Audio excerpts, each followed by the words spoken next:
रामकृष्ण हरी मंडळी, वारकरी संप्रदायातील नामांकित कीर्तनकारांचे कीर्तन ऐकण्यासाठी आताच आपल्या केशव भक्त या यूट्यूब चॅनलला सबस्क्राईब करा. वंदन करून गुरुवर्याला वंदन करून आजच्या 6व्या दिवशीच्या कथारूपी वाक्पुष्पाला गुंफण्यापूर्वी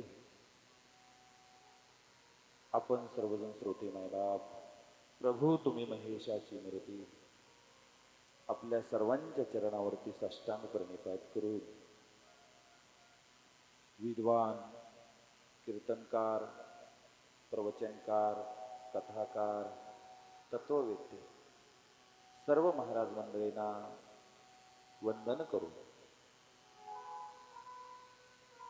आजच्या कथेतील सुंदर अशांचे शिंतवादक, गायक, प्राध्यापक हरिभक्तपरायण गोविंद महाराज पवार, तबलावादक प्राध्यापक गणेश बनगर, तन्मयजी शिंदे, इंद्रजीजी यादव आणि माझ्यावरती नितांत प्रेम करणारा दरेक परिवार आदी करून सर्वांच्या चरणावरती साष्टांग प्रणिपात करून विशेषत्वानं ज्यांचं यूट्यूब चॅनल आपल्या समोर केशव भक्त या ठिकाणी शूटिंग करत आहे त्यांच्याही चरणावरती या ठिकाणी साष्टांग प्रणिपात करून आजच्या या कथारूपी वाक्पुष्पाला सुरुवात करू.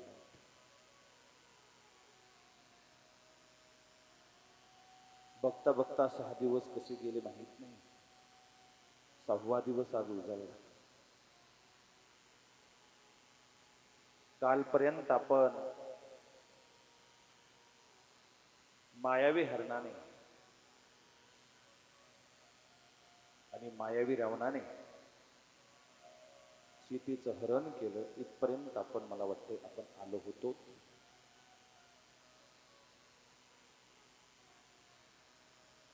कारण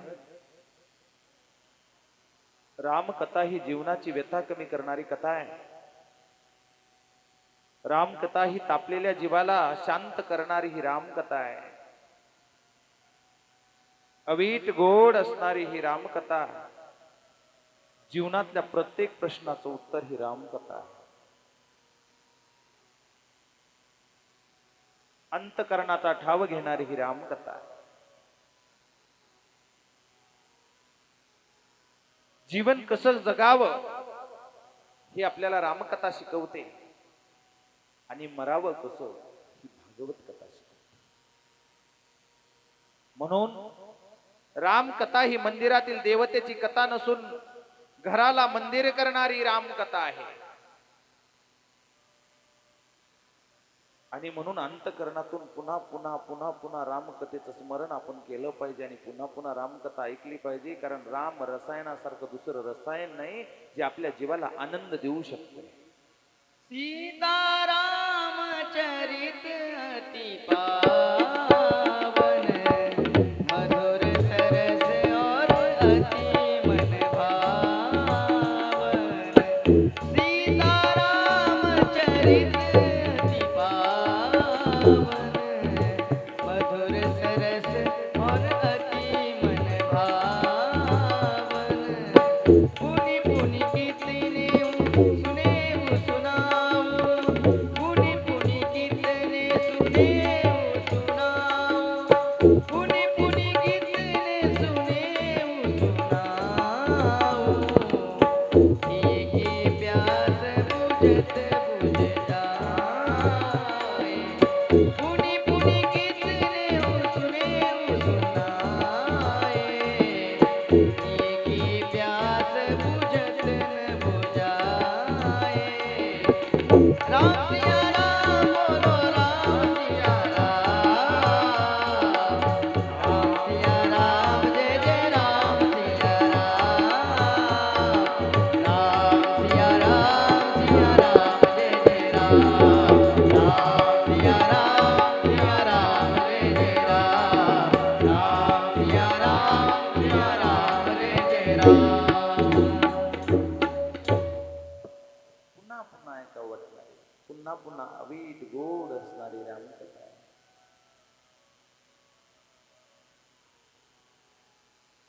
आपल्या जीवनातल्या प्रत्येक प्रश्नाचं उत्तर ही रामकथा आहे म्हणून प्रत्येकानं परत परत रामकथा ऐकली पाहिजे.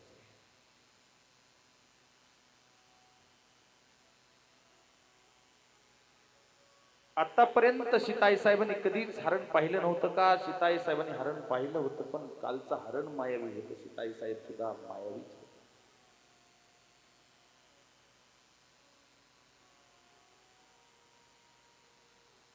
धीरालाही पाठवलं, मालकालाही पाठवलं. प्रभूने मारीचीचा वध केला आणि पाठीमाग पळत येत असताना लखन भैयाला पाहिलं. लखन भैयाला पाहिल्याच्या नंतर मात्र राम प्रभू चिंतित पडले. चिंता व्यक्त केली प्रभू रामचंद्रांनी आणि समोरून लखनजी येतात, खाली मंडी घालून उभा टाकतात आणि पाहतात तर काय, लखन सुद्धा सीताई साहेबांना सोडून या ठिकाणी आलेले आहेत. समोरून राम येत आहे, मारीचीचा वध झालेला आहे. प्रभूजी विचारतात, लखन आपको मैंने जो काम सौंपा था अपना पूर्ण हो गया? लखनजी शब्द व्यक्त करत नाही, निराशेनं मान खाली घालतात आणि प्रभूला बोलतात, प्रभू भैया मैं आपको बोलता था लेकिन बोलने जैसा नहीं है, अभी नहीं बोलूंगा. भैया मी सांगू शकत होतो, परंतु मला भाभी माने पाठवलेला आहे, मी तुला सांगू शकत नाही. ज्यावेळेस असा विचार येतो आणि प्रभू आणि लखनजी पुढे येतात, पुढे कुटीच्या जवळ येतात आणि कुटिया पाहिजे तर कुटियात कोणी दिसत नाही. मग मात्र व्याकुळ होतात, शोध सुरू होतो.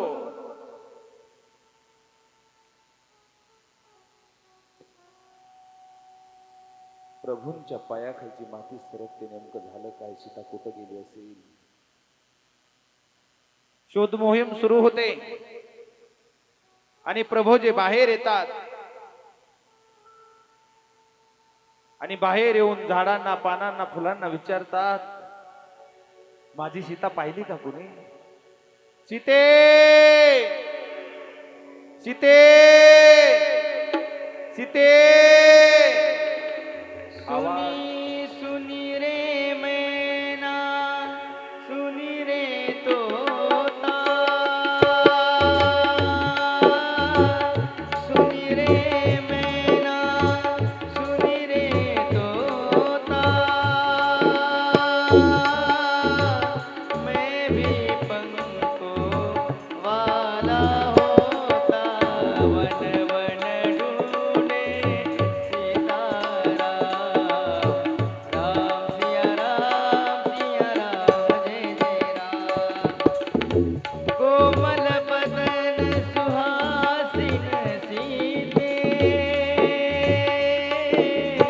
तुम बिन व्यर्थ रहेंगे जीते, लगे चांदनी जैसे राम, राम सिया राम, सिया राम. हे तोत्यांनो, हे मैनांनो, मला जर पंख असते ना, मी सुद्धा उडत जाऊन शोधला असतं रे. सांगा ना, माझी सीता कोणी पाहिली का? हे मैनांनो, तोत्यांनो, हे पक्ष्यांनो, पानांनो, फुलांनो, सांगा रे, माझी कोमल असणारी अर्धांगिनी माझी सीता कोणी पाहिली का? आज व्याकुळ झालेले प्रभू सीतेच्या शोधार्थात वेड्या पिशासारखे विचारतात, हे पक्ष्यांनो, सांगा रे, माझी सीता पाहिली का? हे तोत्यांनो, हे मैनांनो, सांगा ना रे, माझी सीता पाहिली का कोणी? व्याकुळ वेडे पिशे झालेले म्हणजे प्रभू आज वनात भेटायला सुरुवात केली. ओ श्यामा हिरनी तू ही बता दे, जनक नंदिनी मुझे मिला दे, तेरे जैसी आंखें श्याम, राम सिया राम, सिया राम जय जय राम. ओ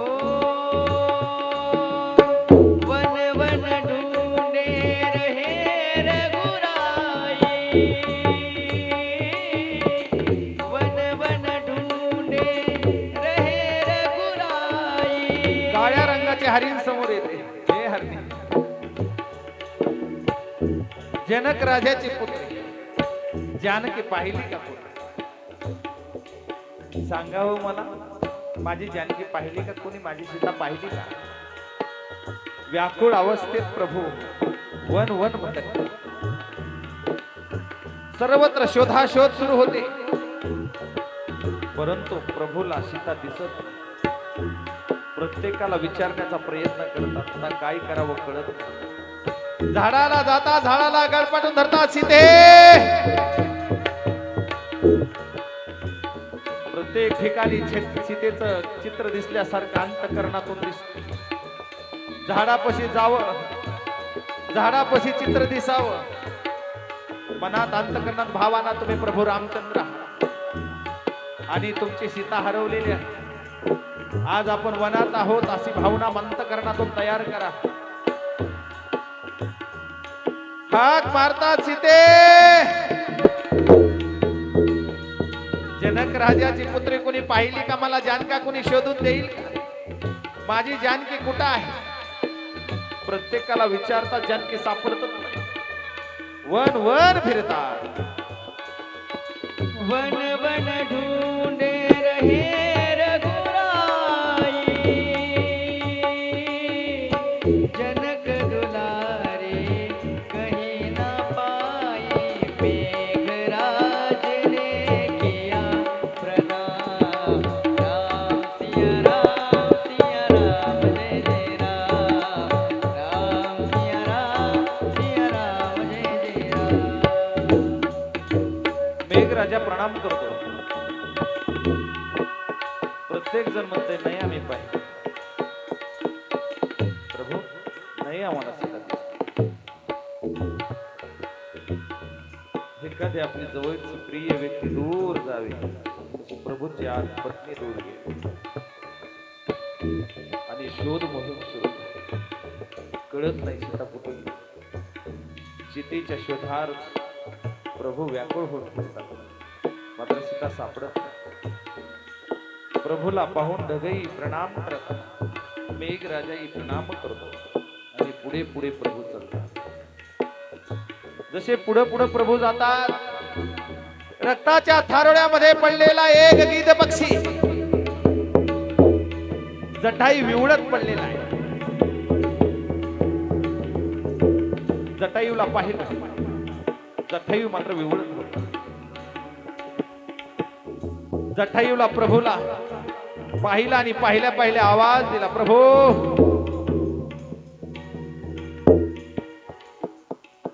बोला काका. काका म्हणतात आज प्रभू. जे सख्या काकाला कोणी काका म्हणत आहेत, पक्षाला काका म्हणतात. प्रभू काका बोला. प्रभू, दक्षिण दिशेला असणारी सीता त्या रावणाने माझ्या डोळ्यात देखत उचलून नेली. प्रभू मी प्रयत्न केला प्रभू त्याला आवरण्याचा, पण मला माहित होतं प्रभू त्याच्या ताकदीच्या पुढे माझी ताकद चालणार नाही. मी बराच वेळ त्याच्या सोबत युद्ध केलं प्रभू. त्याने मला फसवलं प्रभू. त्याने माझं मरण विचारलं, मीही त्याला त्याचं मरण विचारलं, पण त्यानं खोटं सांगितलं. मी सांगितलं माझं मरण या पंखामध्ये आहे, त्यानं सांगितलं मी त्याचं मरण डाव्या पायाच्या अंगठ्यामध्ये आहे. पण प्रभू मला फसवलं, माझे पंख छाटले गेले. मी आता केवळ जिवंत जर असेल ना तर केवळ रामकाजासाठी आहे. देवा तुझ्या कार्यासाठी फक्त जीव धरून ठेवलाय रे. तेवढ्यात प्रभूजी जवळ जातात. जटायू पक्षाला उचलून त्याची मान मांडीवरती घेतात आणि डोक्यावरून हा जसा फिरवतात तशी चेतना तयार होते जटायूच्या मनामध्ये. जटायू बोलते होतात, प्रभू त्याला सोडू नका. मी प्रयत्न केला, कारण महाराष्ट्रीयन लोकांची गर्वाने छाती फुगते. या महाराष्ट्रातला पहिला पक्षी आहे ज्या पक्षाने प्रभू रामचंद्रासाठी मैत्रीचं कारण पुरुषाबरोबर कार्य करण्याचं ठरवलं, असा तो जटायू पक्षी. राम काजामध्ये पहिलं कोण आला असेल तर महाराष्ट्रातला जटायू पक्षी. प्रभू म्हणतात, जटायू काका मी तुम्हाला जीवदान देऊ? बघा पक्षी काय म्हणतोय, माणसाला कळत नाही. मी तर पक्षी बोलतो. काका मी तुम्हाला जीवदान देऊ का? तुम्हाला परत पंख देऊ का? पक्षी काय म्हणतो ऐका. प्रभू मला फसवताय. तुमचे वडील असणारे बिना पाण्याचे गेले. तुम्ही दशरथ नंदन राम आहात माझ्या लक्षात आले. खरं सांगू प्रभू, आलेली संधी मी सोडणार नाही. तुमच्या वडिलाला संधी असती पण ती घेता आली नाही. मला नकोय जीवन. मग मला तुमच्या मांडीवरती मरण भेटले. हे माझं महत् भाग्य आहे. तुमच्या वडिलाला पाणी भेटलं, मला तुमची मांडी भेटते. माझ्यासाठी सगळ्यात मोठी गोष्ट आहे. आता फक्त दर्शन घ्या, लांबून रूप दर्शन.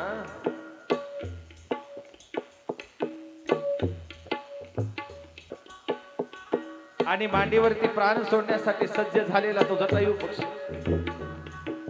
जटायू म्हणतो, देवा मला जगायचंय, मला नकोय कोणाची. मला फक्त तुझ्या मांडीवरती मरण यावं हीच माझी अपेक्षा आहे. शेवट तो भला माझा बहुगोड झाला. आलो निजाच्या माहेरा भेटे रुक्माईच्या वरा. देवा अरे तुझी मांडी मिळाली, एवढं भाग्य कुणाचं आहे? मला मांडी मिळाली तुझी. पक्षी म्हणतोय तुझ्या मांडीवर मला मरण येणं हे माझं महत् भाग्य आहे. याजसाठी केला होता याजसाठी केला होता शेवटचा दिस गोड व्हावा. शेवटचा दिस गोड व्हावा. शेवटचा दिस गोड व्हावा. शेवटचा दिस गोड व्हावा. आता निश्चितीने पावलो विसावा. आता निश्चितीने पावलो विसावा. आता निश्चितीने पावलो विसावा. यादसाठी केला होता अट्टहास. शेवटचा दिस गोड व्हावा. आता निश्चिंतीने पावलो विसावा. खुंटलिया धावा तृष्णेच्या. देवा माझी एवढीच इच्छा होती. आतापर्यंत जिवंत होतो फक्त तुझ्या मांडीवर मरण येण्यासाठी. पक्षी म्हणतोय देवा माझी इच्छा पूर्ण झाली रे. आता मी निश्चिंत झालो बघ. माझं कार्य होतं, मी तुझ्या कार्याला पडलो. मी आता निश्चिंत झालो. म्हणून माझी आपल्या सर्वांना कळकळीची विनंती आहे. माणसापेक्षा पक्षानं कार्य केलं म्हणून पक्षासाठी आपण भजन करायचं. पक्षाला मुक्तता आपल्याला द्यायची. पण प्रभू रामचंद्राचं भजन आपण सगळ्यांनी मोठ्या आवाजात टाळी वाजवून करायचं. सगळ्यांनी राजा राम राम राम राजा राम राम राम सीता राम राम राम. राजा राम राम राम सीता राम राम राम.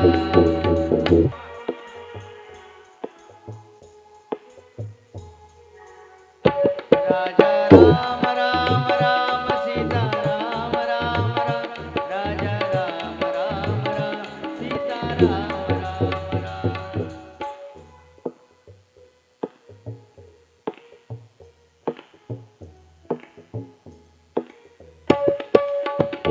राजा राम राम राम सीता राम राम राम.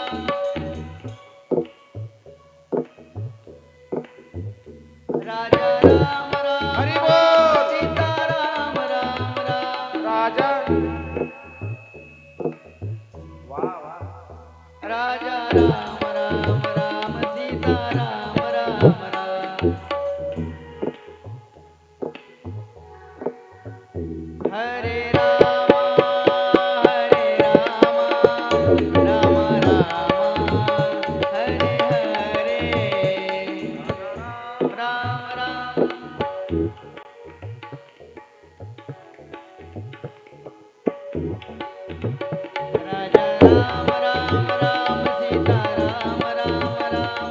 सिया राम राम राम. प्रभूच्या मांडीवरती जटायू पक्षाने प्राण सोडला आणि सांगितलं दक्षिण दिशेला घेऊन गेलाय उचलून रावण. दक्षिण दिशेच्या बाजूने शोध सुरू झाला. थोडं पुढं आले, समोरून कंदब नावाचा राक्षस धावून आला. हा कंदब असणारा राक्षस नव्हता तर एक गंधर्व होता. पण या गंधर्वाला शाप मिळाला होता. का? ब्राह्मणाला नाव ठेवलं होतं त्याला. आणि प्रभू म्हणतात, जो बी कोणी ब्राह्मणाला नाव ठेवेल त्याला राक्षस कुळामध्ये जन्माला जावं लागेल. मंत्र चुकीचा म्हणला, ब्राह्मणाला पाप. पूजा चुकीची केली, ब्राह्मणाला पाप. यज्ञ चुकीचा केला, ब्राह्मणाला पाप. पण तुम्हा आम्हाला अधिकार नाही ब्राह्मणाला नाव ठेवायचं. आणि या कंद बसणाऱ्या राक्षसांना मात्र गंधर्वानं ब्राह्मणाला नाव ठेवलं होतं. कसेही करू, एक लक्षात ठेवा, कथाकाराकडून चूक होत असेल ती कथाकाराला पाप, गायक वादकाकडून चूक होत असेल ती गायक वादकाला पाप. पण आपण नाव ठेवायचं नाही कुणाला. आपण नाव ठेवलं की आपल्याला पाप प्राप्त होत असतं. आणि याला पाप प्राप्त झालं, परंतु उशाप म्हणून प्रभूची ज्या दिवशी भेट होईल त्या दिवशी तुझा उद्धार होईल. आणि प्रभू रामचंद्राची भेट झाली आणि त्या दिवशी असणारा त्याचा उद्धार केला आणि प्रभू पुढे निघाले. जसे पुढे निघाले, भिल्लांचा राजा शाबर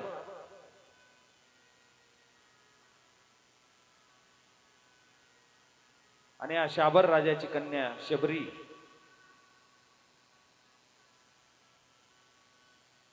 बापानं दरवाजामध्ये लग्न जमवलं आणि दरवाजामध्ये मधिरीचे कुंभच्या कुंभ भरून ठेवले.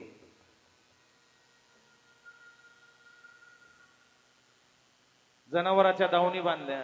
पोरीने विचारलं, लहान पोरगी, बाबा हे मदिराचे कुंभ, ही जनावराची दावण कशासाठी? बाप सांगतो पोरीला, पोरी आपल्या इथं लग्न तुझं आहे, तुझ्या लग्नासाठी पार्टी म्हणून हे कुंभही पाहुण्यासाठी आहेत आणि हे जनावराची दावण सुद्धा त्यांच्यासाठी कापायची, कारण त्याच्याशिवाय पाहुणे प्रसन्न होत नाही.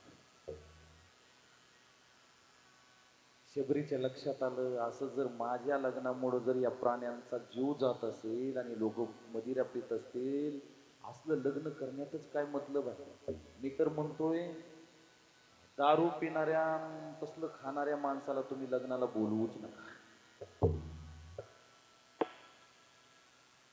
आमचे तर तसले पाहुणे 4 दिवसांना अगोदर येऊन बसतील. मायानो, तुम्ही घरी सांगायचं तसल्या पाहुण्याला बोलवायचं नाही. आपलंही घर बिघडतंय, त्याचंही घर बिघडतंय. शबरीला कळालं, एका भिल्लिनीला कळालं आणि 100% भिल्लिनीच्या लक्षात आलं, माझा बाप काय ऐकत नाही, मी लहान आहे, माझा बाप मी सांगितलं तर ऐकत नाही, त्यापेक्षा मी जर पळून गेले तर.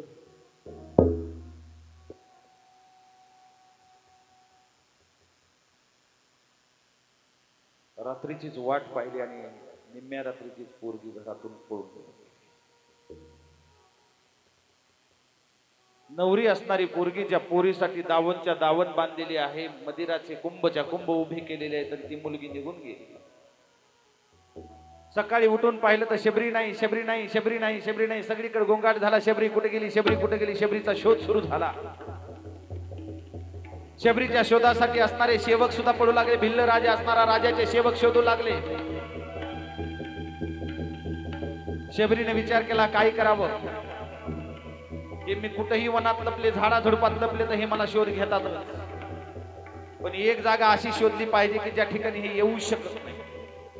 शबरी हुशार होती. शबरीने मेलेला हुंट शोधला, ज्याचा वास दुर्गंध सुटलेला होता. आणि शबरी शोधत असताना त्या उंटाच्या पोटामध्ये जाऊन लपली. या शोधायला जवळ कसे. सगळीकडे शोध सुरू झाली. कारण उंटापाशी कोण जाणार? वास सुटलेला उंटाचा.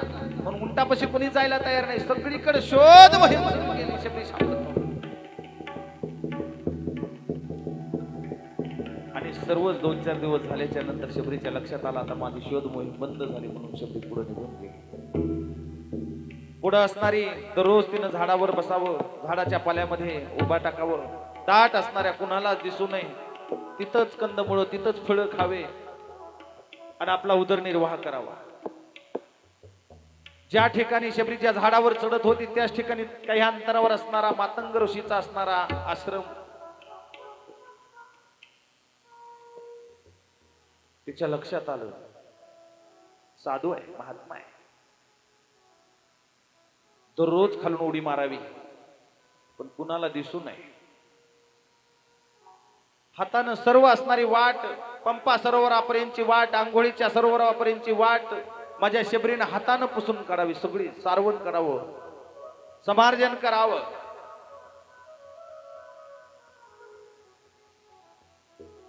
साधू सेवा ही खरी सेवा आहे.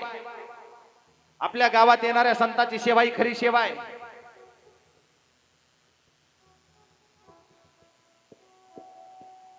गुरु सेवा ही खरी गुरु सेवा है.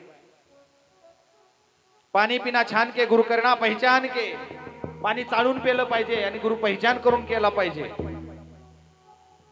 पाणी जर नाही चाळून पिलं तर या जीवाला रोग तयार होतो आणि गुरु जर पहचान करून नाही घेतला तर या जीवाला मोक्ष प्राप्त होत नाही. त्याच्यासाठी गुरु हा शोध घेऊन केला पाहिजे. भावनेच्या आरी जाऊन कुणाला गुरु केलं नाही पाहिजे. म्हणून पाणी पिना छान के गुरु करना पहचान के. अंतकरणात एक भाव होता आणि माझी शबरी दररोज कुणाला दिसायची नाही. सकाळी सकाळी उठायची, फुलं तोडायची, सडा टाकायची, रांगोळी काढायची, हाताने पुशीत पुशीत आश्रमापर्यंत जायची. 1 दिवस गेला, 2 दिवस गेले, 3 दिवस गेले. आपण सुद्धा आपल्या गावामध्ये जर साधू संत महात्मे आले ना, आपण सुद्धा फुलाचा सडा टाकला पाहिजे, रांगोळी काढली पाहिजे, पाठी टाकली पाहिजे. तेव्हा आपल्या जीवनाला आकार तयार होत असतो. देवाची प्राप्ती करायची असेल तर अगोदर संतांचे पाय धरले पाहिजेत. देव असा सहजासहजी प्राप्त होत नाही. हरी प्राप्तीशी उपाय धरावे संतांचे ते पाय. जोपर्यंत संत प्राप्त होत नाही तोपर्यंत देव प्राप्त होत नाही. शबरीच्या मनोमन इच्छा होती आता या संतांचे पाय मला धरायचे, परंतु आमच्या समाजामध्ये पायाला शिव दिलं जात नाही. भाव भाव किती सुंदर भाव आहे बघा शबरीचा. आता मला पायाला शिवायचे पण पाय शिवता येत नाहीत. मी भिल्ल समाजातले आहे आणि गुरुवारांचे पाय मला पुजायचे, गुरुवांचे पाय मला शिवायचे, पण पायाला मला शिवता येत नाही. मला त्यांना बोलावंही वाटते पण ते मी त्यांना बोलू शकत नाही कारण आमच्या जातीला असं मान नाही. म्हणून शबरी रोज कुणी न पाहता हातानं झाडत होती. हाताने तिथपर्यंतची वाट हातानं का झाडत होती? तिने एवढाच विचार केलता, मला जरी गुरुचे चरण शिवता नाही आले तर मी ज्या हातानं माती बाजूला सरते ना, ज्या हातानं बाजूला कण करते ना, ते कण माझे ना त्या मातीला लागले तर ही माती माझ्या गुरुवरांच्या पायाला लागते. खरा तिच्या मनाचा भाव होता.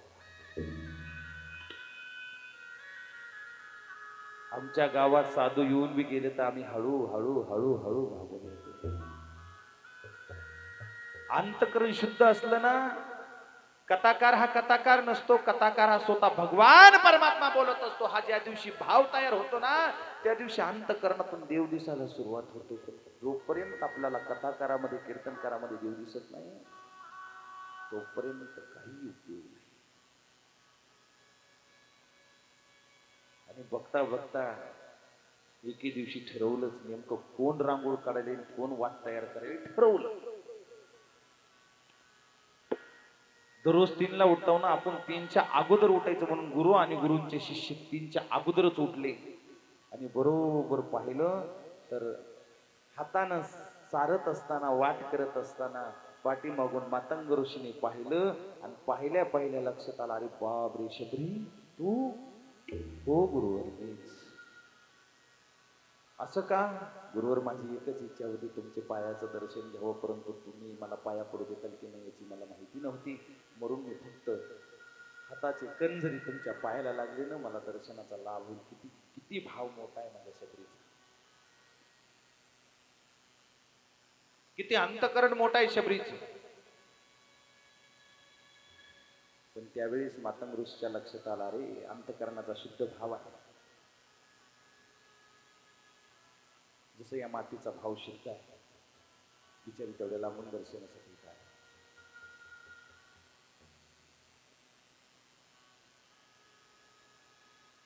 आणि गुरुवारींच्या लक्षात आल्यास गुरुवारांनी अंतर्मनाचा भाव ओळखला.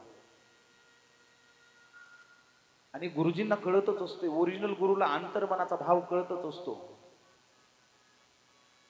परवा दिवशी एक महात्मा आपल्या गावातला मला म्हणला, महाराज तुम्हाला दंडवत घालतो, माझ्या घरी जेव्हा यावं लागते बरं का. म्हणलं महाराज नाही, महाराज काही करावं जेवायला यावं लागते. ठीक आहे, तुमच्या घरी उद्याला जा. मला भाकर आणि भाजी लागते बरं का, भाकर बेसन लागते, दुसरं काही लागत नाही बरं का. महाराज माझ्यासोबत जेवढे होते तेवढ्यांच्या सहित डबल स्वयंपाक करून त्या माऊलीनं आम्हाला खाऊ घातलं. मेथीची भाजी, हरभऱ्याची भाकर खात असताना आम्ही आनंदानं स्वीकार केला.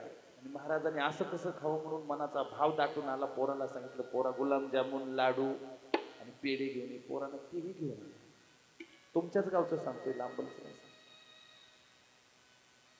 जेवायला बसलो आणि जेवायला बसल्याच्या नंतर अंतकरणातून आम्ही आनंदानं त्याचा स्वीकार केला. आम्ही खाऊ लागलो आनंदानं. त्या दोघा नवरा बायकोने पोरांना डोळ्यातून पाण्याच्या धारा करायला सुरुवात केली. आम्ही आनंदानं जेवायला तुमच्या घरी आलो, आम्ही जेवतोय तुमच्या घरी आणि खुशीत खातोय. महाराज आमची चूक लई मोठी झाली बरं का. आम्ही भाकर आणि भाजीच तुम्हाला नाही, आम्ही भाकर भाजी सांगितली होती तुम्हाला. नाही महाराज आमचं लई चुकलंय बरं का. मग घसातून रडायला सुरुवात केली. पोरगा म्हणला, महाराज माझं ऋण तुमच्यावर असेल बघा, काही करावं लागतंय, उद्या माझ्या इथं जेवायला यावं लागतंय. मला कौशल्य माता भेटते. या गावात सुद्धा भक्त आहे, या गावात सुद्धा शुद्ध शबरी आहे, या गावात सुद्धा संतांची सेवा होते. मला परवा दिवशी कळालं. दुसऱ्या दिवशी त्या मातेनं जोपर्यंत शब्द घेत नाही, तोपर्यंत तुपा पोळ्याचं जोपर्यंत जेवण तुम्हाला घालत नाही, तोपर्यंत माझ्या आत्म्याला समाधान लागत नाही. मी एक दिवसाची कथा ऐकणार नाही महाराज. मी एकली स्वयंपाक करते, पण तुम्हाला यावं लागल. आज ही शबरी तुमच्या समोर बसलेली मला दिसते.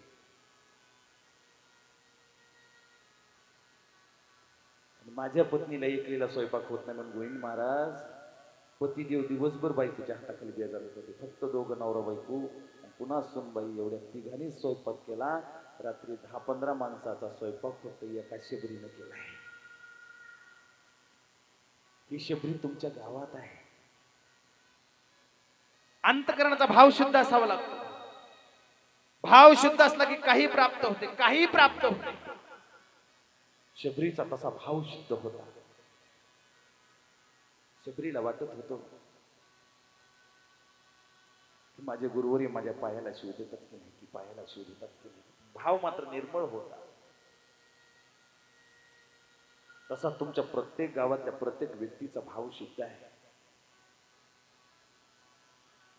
फक्त कुठं कोणी बंधनात असते तर कुठं कोणी कशात तरी असते, म्हणून तुम्ही कसे वागता.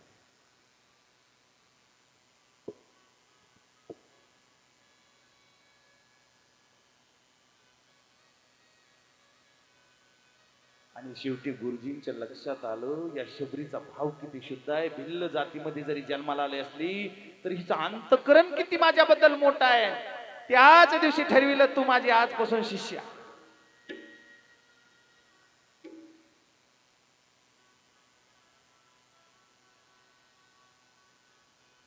परंतु शिष्य म्हणतात आपले गुरुजी म्हातारे झाले, त्यांचं डोकं बिघडले, शिवजीला सोबत घेऊन चालले. आपले गुरुजी कसे झालेत आता, म्हातारे झाले, यांची मती घाण ठेवली. हे भिल्लातल्या जातीच्याला पण शिष्य करतायत. ही 4 शिष्याची भावना तयार झाली आणि शिष्याने सांगितलं, आता या वाटेनं जायचं नाही, आपण दुसऱ्या वाटेनं जाऊ. गुरुजी म्हणले, अरे तसं नका करू, चला. अरे शबरीने एवढे फुलं टाकली, एवढे वाट तयार केली. नाही नाही नाही, तुम्हीच जाता वाट, तुम्ही तुमचा शिष्य.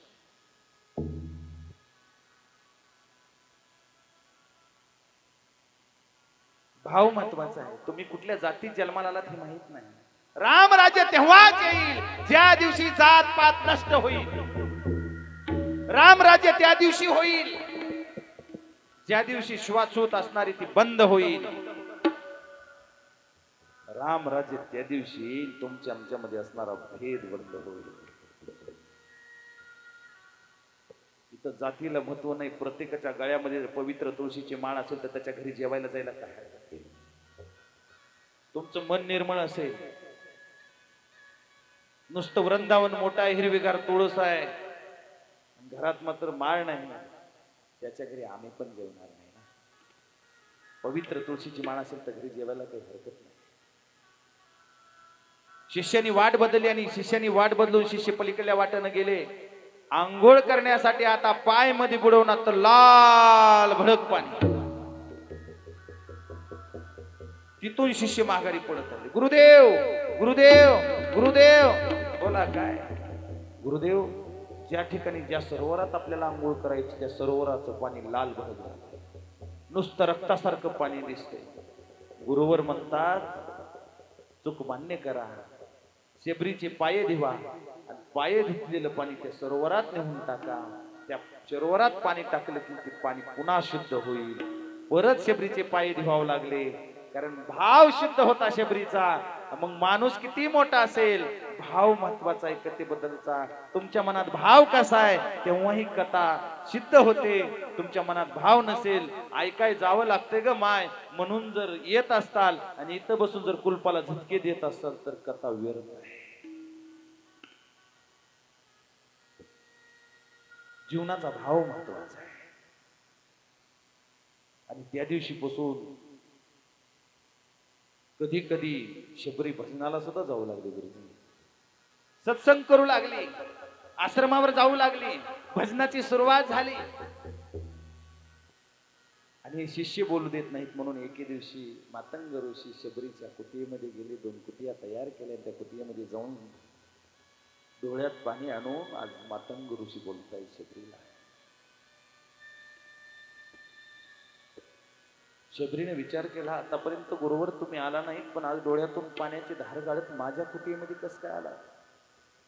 खरं सांगतो शबरी, मी सगळ्यांच्या देखत याच्यासाठी आलो नाही. मी एकांत फक्त शोधत त्याच्यासाठी होतो. मला तुला काहीतरी बोलायचं होतं. मी सर्वाधिकत तन्मय महाराज बोलता येत नाही.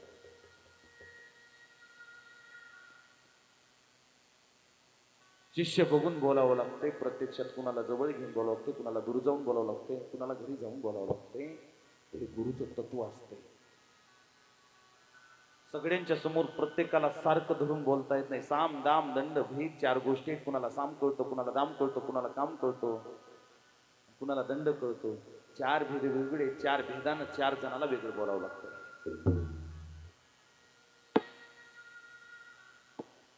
शबरी धन्य आहेस शबरी तू. प्रभू स्वामी का रडताय? खरं सांगतो शबरी तू धन्य आहेस.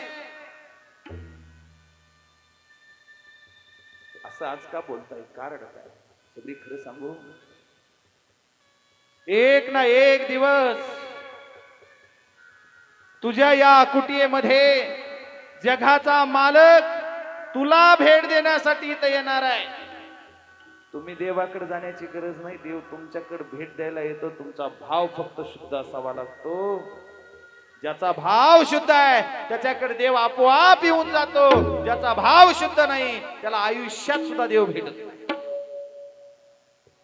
कौन कहते हैं भगवान आते नहीं, कौन कहते हैं भगवान आते नहीं, मीरा के जैसे बुलाते नहीं, मीरा के जैसे बुलाते नहीं, अच्युतम केशवम कृष्ण दामोदरम, अच्युतम केशवम कृष्ण दामोदरम, राम नारायणम जानकी वल्लभम, राम नारायणम जानकी वल्लभम.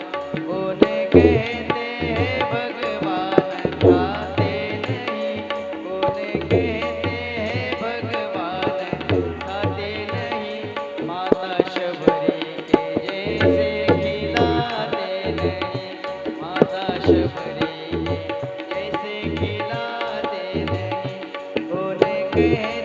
हैं भगवान सोते नहीं, कौन कहते हैं भगवान सोते नहीं, माँ यशोदा के जैसे सुलाते नहीं, माँ यशोदा के जैसे सुलाते नहीं, अच्युतम केशवम कृष्ण दामोदरम, अच्युतम केशवम कृष्ण दामोदरम, राम नारायणं जानकी वल्लभम, राम नारायणं जानकी वल्लभम, राम नारायणं जानकी वल्लभम. शबरी सारखं कुणी बोलवत नाही. जगाचा मालक शुद्ध अंतकरणातून येतो आपल्या घरी. पता नहीं किस रूप में आकर नारायण मिल जाएगा, निर्मल मन के दर्पण में वो राम का दर्शन पाएगा, वो राम का दर्शन पाएगा. निर्मळ मन असतं पाहिजे, अंतकरण शुद्ध असतं पाहिजे. ज्या दिवशी मन निर्मळ होईल, अंतकरण शुद्ध होईल ना, त्या दिवशी ह्या गतीला बसण्यासाठी जागा पुरणार नाही. जगाचं सोडून द्या हो, जग चांगलं केलं तरी नाव ठेवतंय, वाईट केलं तरी नाव ठेवतंय. जगाचा नका विचार करू. जगाला चांगलंही खपत नाही, जगाला वाईटही खपत नाही. जग चांगल्याला नाव ठेवतं, जग वाईटालाही नाव ठेवतं. एक जण रस्त्यानं चालत होता, खाली मुंडी घालून. आता कोणाकडे बघायचं नाही. लोक म्हणले याला का लकवा झाला का खाली मुंडी घालून चालायला. त्यानं पुन्हा विचार केला, इकडे इकडे बघत चाला. लोक म्हणले पागल का, येड लागले, इकडे इकडे मुंडी करत चालायले. त्यानं विचार केला, इकडे इकडे मुंडी करायची नाही, खाली मुंडी करायची नाही, समोर ताट मान करून चालावं. लोक म्हणले काही ताटून पिटून गेले का, वरी थुत्तर करून चालायले. शेवटच्या टप्प्यात ते मला काय करावं म्हणून त्यानं सळया तापवल्या. मला लोक खाली मुंडी करू देणार, इकडे तिकडे बघू देणार, समोर बघू देणार. त्यानं सळया तापवल्या आणि तापून सळया आपल्या डोळ्यामध्ये घातल्या. जशा सळया डोळ्यात घातल्या तेव्हा हे लोक म्हणले पापी वासण्याचा होता, कशा सळया डोळ्यात घातल्या. नाही जगू देत समाज, चांगल्यालाही जमू देत नाही, वाईटालाही जगू देत नाही. म्हणून आपण शुद्ध आहोत ना, शुद्धतेने जगा. आपण चांगले आहोत ना, चांगलेपणानं जगा. आपला गुरु आपल्यावर राग राग करत असेल, जमदाग्नीचा, आपला ऐकत नसेल, दुर्वास ऋषी, त्याचा राग सुद्धा आपल्यासाठी चांगला असतो. आणि सांगितलं, पण गुरुवर तुम्ही रडता का? त्यांनी सांगितलं, खरं सांगू का, मी रडतो याच्यासाठी, माझे दिवस मात्र कमी राहिले, मी निघून जाणार आहे.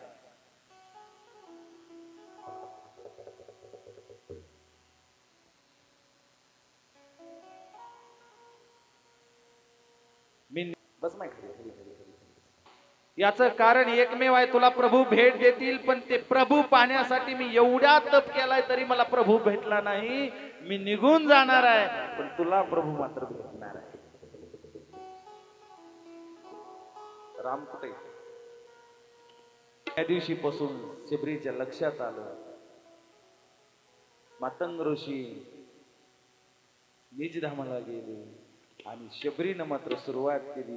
रोज सडा टाकावा, रोज फुलं आणून टाकावी, रोज सजवावी. आज तरी माझा प्रभू येईल, उद्या तरी माझा प्रभू येईल, परवा तरी माझा प्रभू येईल. रोज रोज रोज फुलं तोडून आणावी, रोज रोज वाट सजवावी. शबरीबाई, अरे वा.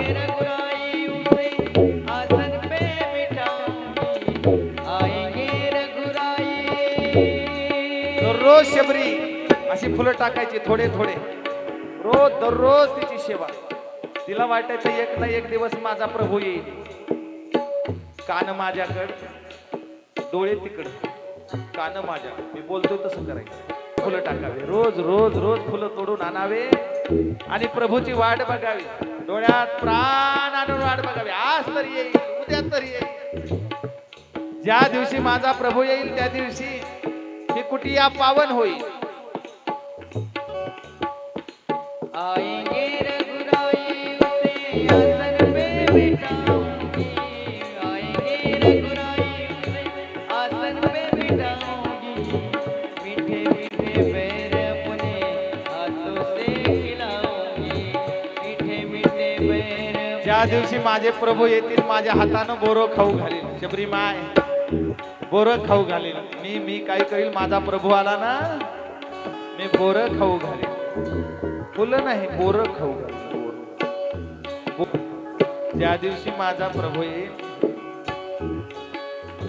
बगिया में चुराऊंगी हार बनाऊंगी गले में पहनाऊंगी वा, बघिये जाईल सुंदर हार तयार करेल फुलाचा आणि एके दिवशी मी माझ्या प्रभूच्या गळ्यात घालेल बघता बघता बरेच दिवस झाले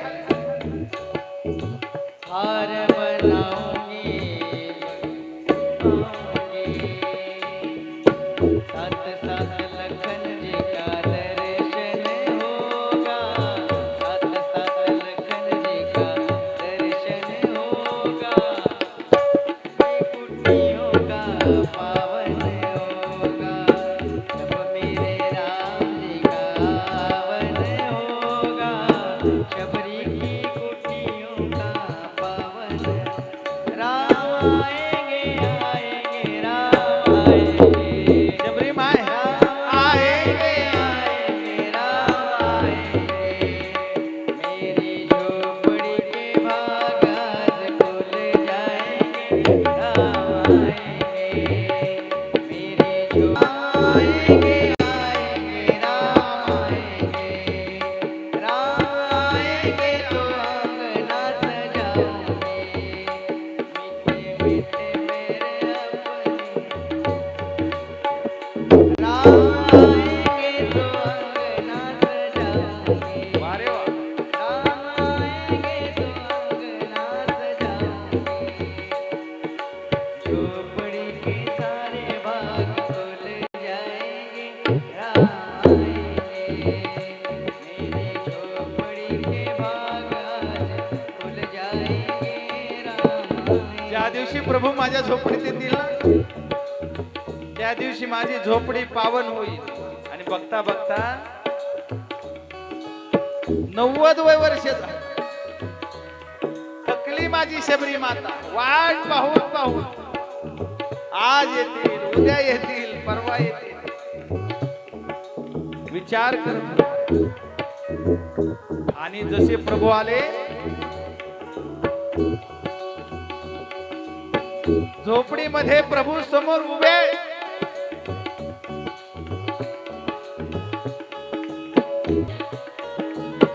आणि समोर प्रभूला पाहिलं आणि पहिल्या पहिल्या डोळे झापून घेतले माझ्या शबरी मातेनं झापून डोळे झापून खाली बसली माझी शबरी माता बघा घरी पाहुणा यावा ना आपण डोळे झापावे लोक म्हणतील पागल आहे काय पण माझ्या शबरी मातेनं आतापर्यंत डोळे उघडे ठेवते प्रभू माझ्या घरी यावा प्रभू माझ्या कुटियेत यावा पण तिनं डोळे झापले प्रभू समोर दिसल्या का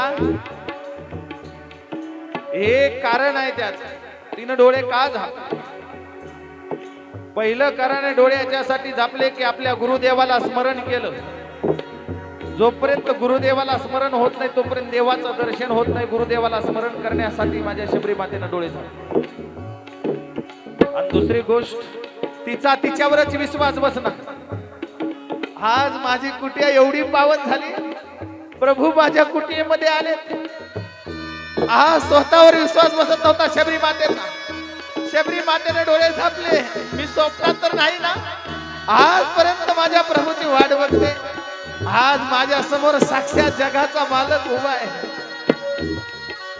घरात बघितलं तर पात्र पाय धुण्यासाठी काहीच नव्हतं घरात पात्र नव्हतं पण देवाचे पाय धुण्याची पात्रता होती आमच्याकडे पात्र भरपूर आहे पण आमची पात्रता नाही घरात हाताचं पात्र तयार केलं आणि हाताचं पात्र तयार करून ऐका नीट लक्षात ठेवा रे ज्याच्याकडे पात्र नसलं तरी चालेल, पण पाय धुण्याची पात्रता असली पाहिजे. माझ्या शबरी मातेची पात्रता होती.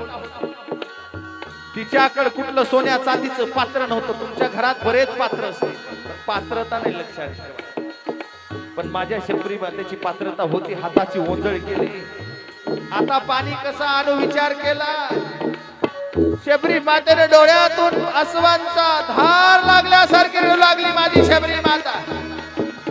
आणि डोळ्यातील पाण्याच्या आश्वाने माझ्या प्रभूचे पाय धुवायला सुरुवात केली. माझ्या शबरी मातेने धुवू लागली पाय माझी शबरी माता माझ्या प्रभूचे. माझं भाग्य आहे. किती दिवसानं वाट पाहत होते प्रभू तुमची.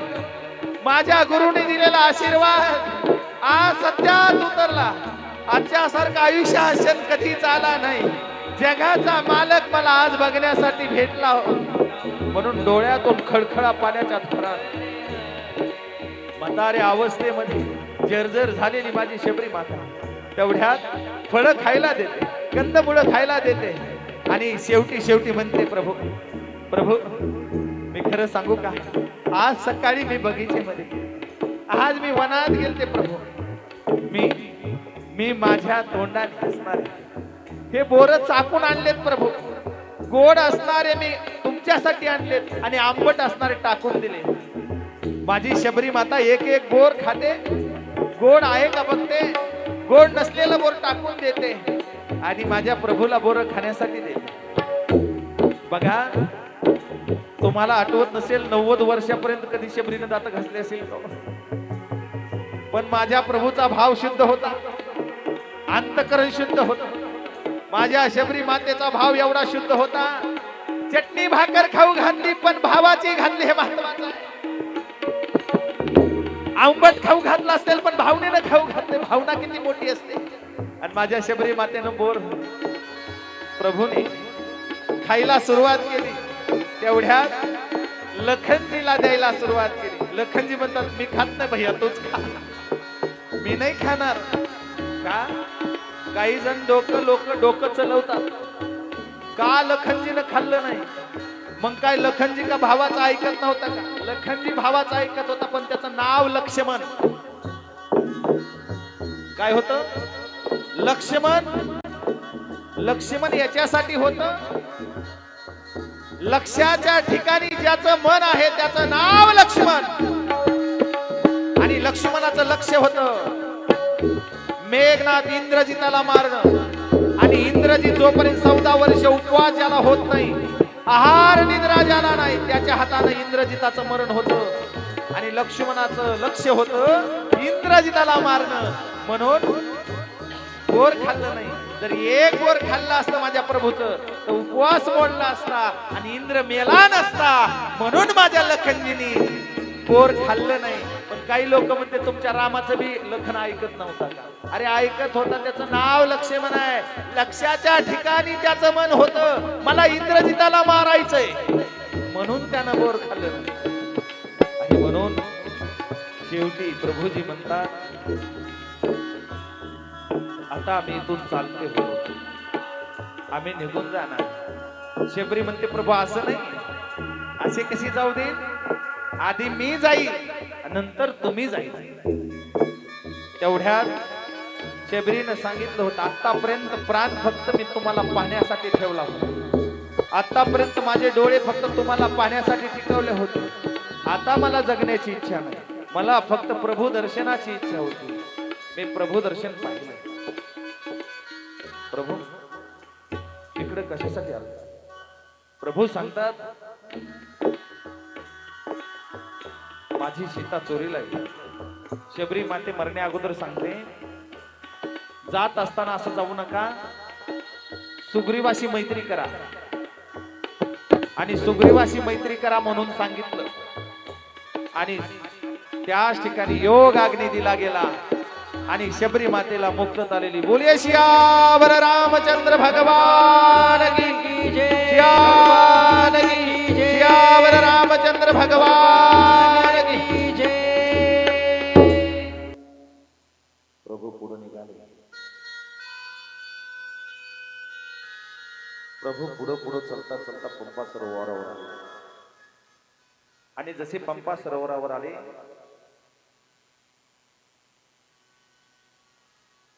थोडस पॉज आणि पंपो सरोवरती आल्याच्या नंतर नारद मुनींची भेट झाली. नारायण नारायण नारायण नारायण नारायण श्रीमन्नारायण नारायण नारायण नारायण श्रीमन्नारायण नारायण नारायण श्रीमन्नारायण नारायण नारायण भजमन्नारायण नारायण नारायण श्रीमन्नारायण नारायण नारायण श्रीमन्नारायण नारायण नारायण. हनुमानजी घेऊन ये हनुमानजीला. प्रभूला प्रश्न विचारले. दम्मान बाळानो पाय दुखते ना. प्रभूला प्रश्न विचारतात नारद मुनी. संताचे लक्षण सांगा. संताचे लक्षण सांगत असताना पहिलं लक्षण सांगितलं. संत हे लोकांच्या लौकिकापासून दूर असतात. संताला आपला महिमा गायलेला आवडत नाही, त्याला संत म्हणतात. जर स्तुती कुणी करत असेल तर ही स्तुती मात्र संताला आवडत नाही, एक संताचं लक्षण आहे. आणि दुसरं संताचं लक्षण सांगितलं. झोपेत सुद्धा संत, स्वप्नात सुद्धा आठवत नाहीत. माझी व्यवस्था झाली पाहिजे. जशा परिस्थितीत आहे तशा परिस्थितीत संत राहत असतात, हे संताचं दुसरं लक्षण सांगितलं. आणि या ठिकाणी आरण्यकांडाची समाप्ती होते. आरण्यकांडाला समाप्त, तृतीय सोपान समाप्त. आणि इथून पुढे मात्र किष्किंधा कांडाला सुरुवात होते. किष्किंधा कांडाला सुरुवात करण्यापूर्वी 2 मिनिटं आपण भजन घेऊयात आणि किष्किंधा कांडाला सुरुवात करूया.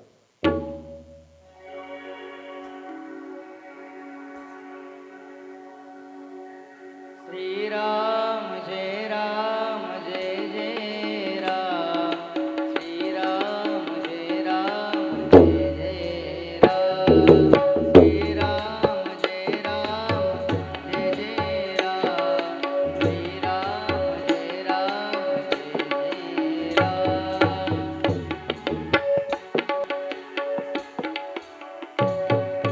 श्रीराम जय राम जय जय राम. श्रीराम जय राम जय जय राम. श्रीराम जय राम जय जय राम. अवधपुरी के राजा राम. श्रीराम जय राम जय जय राम. कौशल्या के न्यारे राम. श्रीराम जय राम जय जय राम. श्रीराम जय राम जय जय राम. श्रीराम जय राम जय जय राम. श्रीराम जय राम जय जय राम.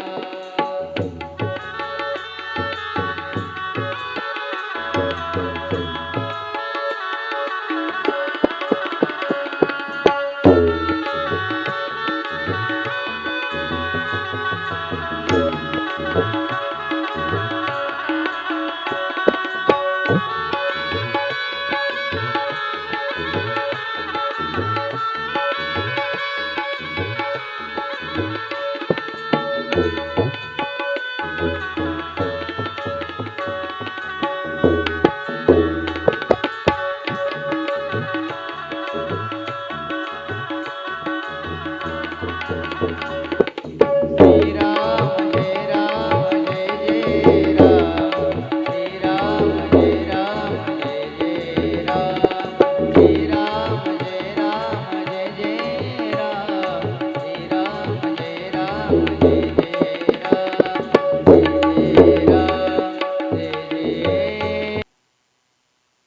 एकदा त्यांनी हात वर करले तशाच तसं चित्र घ्या तिकडं शूटिंग वाले बाबा. श्यावर भगवान की जय. उमापति महादेव की. पवन सुत हनुमान की जय. जेवढे तुम्ही दोन्ही हातानं मला आशीर्वाद द्याल ना तेवढं मी तुमच्या आशीर्वादाच्या जोरावरती बोलतो. खरं सांगतोय, कथा करायला व्यासपीठाच्या खाली उतरल्याच्या नंतर काही येत नाही. ह्या व्यासपीठाची ताकद आणि तुम्ही दिलेले आशीर्वाद हे आमच्यासाठी विशेष असतात. अंतःकरणातून आशीर्वाद द्यायचे सरळ सहज सहज होतात.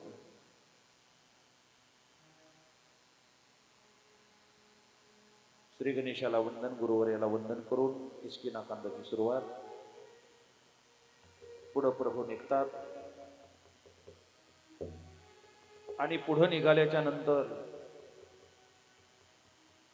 ऋषिमुख पर्वतावरती 5 वानर एका ठिकाणी बसलेले आहेत. त्या 5 वानरापैकी एका वानराचं लक्ष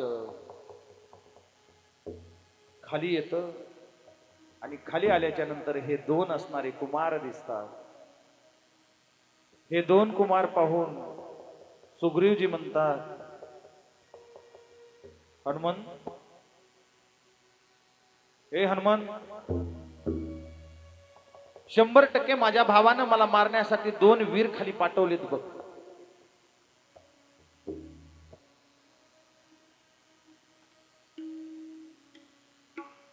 पाचही वानर असणारे खाली बघतात तर हे 2 वीर खाली फिरायलेले दिसतात. आता ही शत्रू आहेत का मित्र आहेत हे पाहण्यासाठी पहिली परीक्षा घेण्यासाठी बुद्धिमत्ता असणारी सगळ्यात जास्त बुद्धिमत्ता वरिष्ठम वानर युद्ध मुख्यम हनुमंतराया म्हणतात, मी बघून येतो कोण आहेत ते. नेमके बालीने पाठवलेत का हे कोणी पुजारी आहेत हे पाहून आपण मी खाली जातो. मग असं नाही जायचं.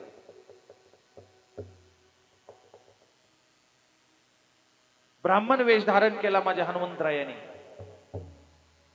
आणि ब्राह्मण वेश धारण करून प्रथमतः आज कथेमध्ये हनुमंतरायांचं अवतरण झालं.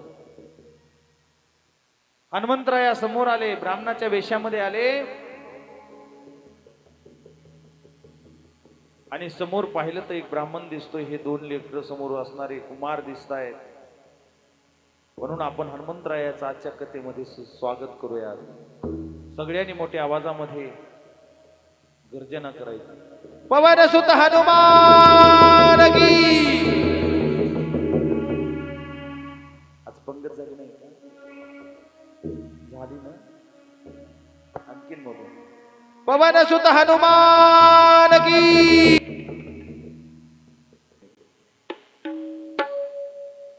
पवन सुत हनुमान की.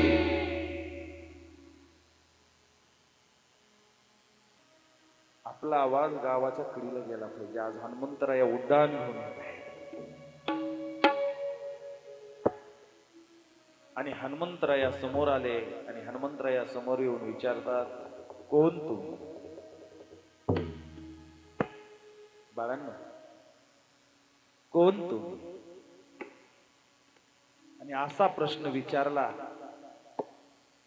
की प्रभू उत्तर देतात, दशरथ नंदन राम,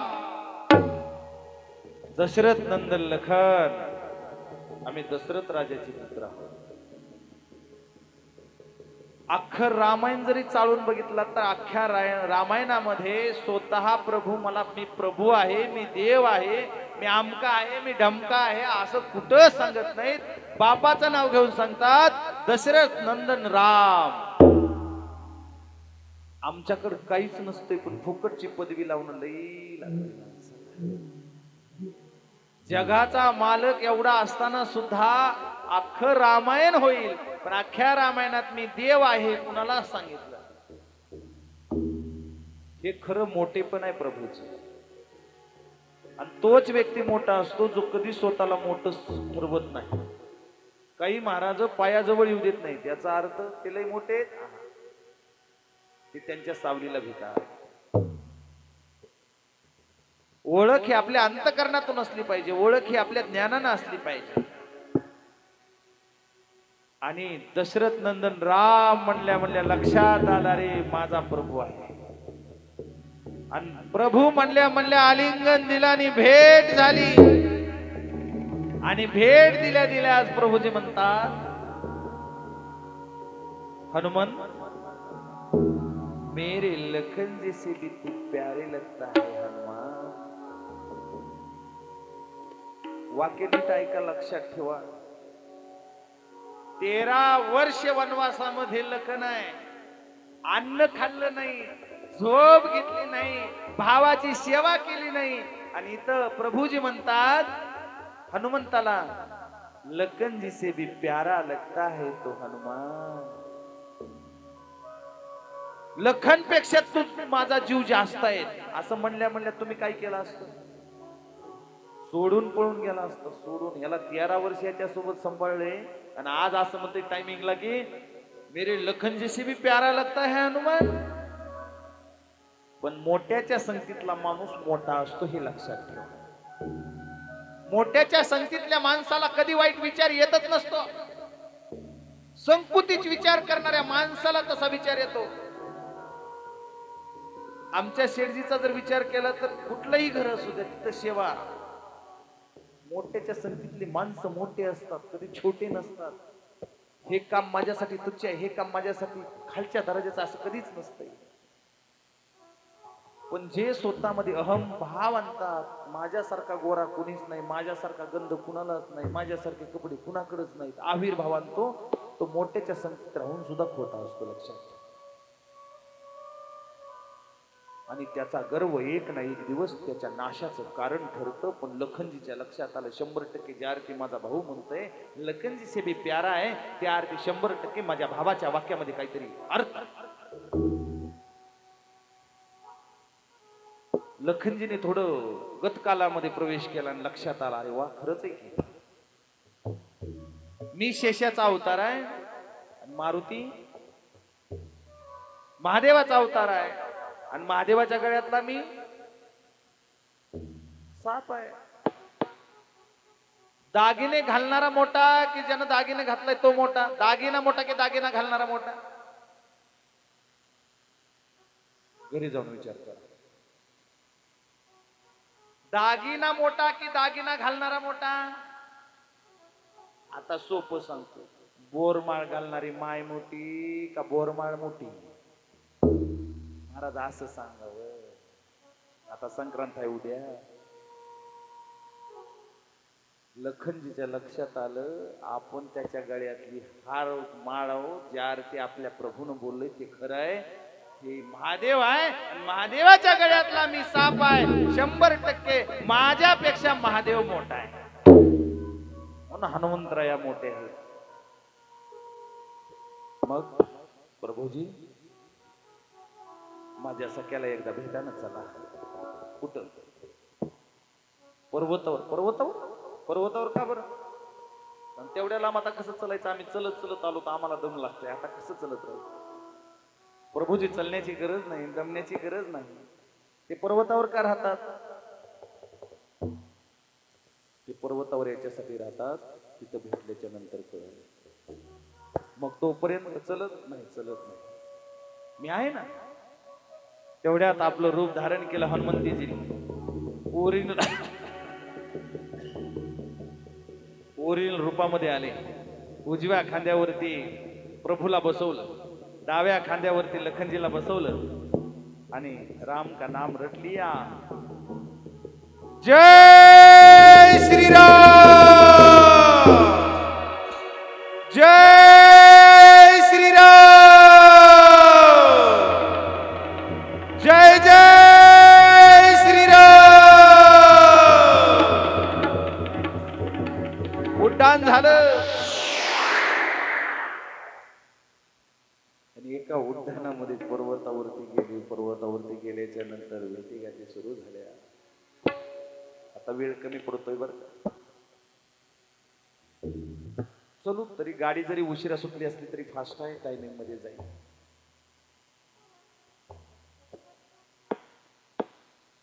कारण चालक पक्का आहे. किती बी उशिरा सुटू द्या, किती बी लवकर सुटू द्या, गाडी टाइमवर बस स्टँडवर पोहोचल. बोलिए सियावर रामचंद्र भगवान की. पण मला सगळे राम भक्त ओळखू आले इकडे. मी पहिली मूर्ती बघालो एवढी दगडाची, पहिल्या सुरू एवढं जाज्वल्य ह्या देवाचा असताना सुद्धा आमच्या रामाचे भक्त पातळ पातळ पातळ पातळ.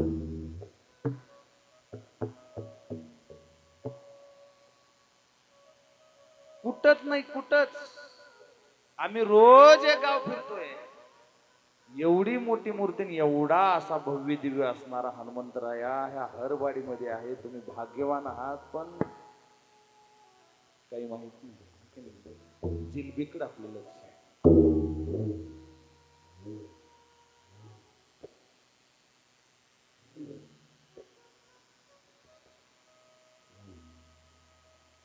चला, आज तरी महाराज आनंदाचं बोलतात. आहे तुमचं गाव भाग्याचं गाव आहे. खरंच भाग्यवान आहात.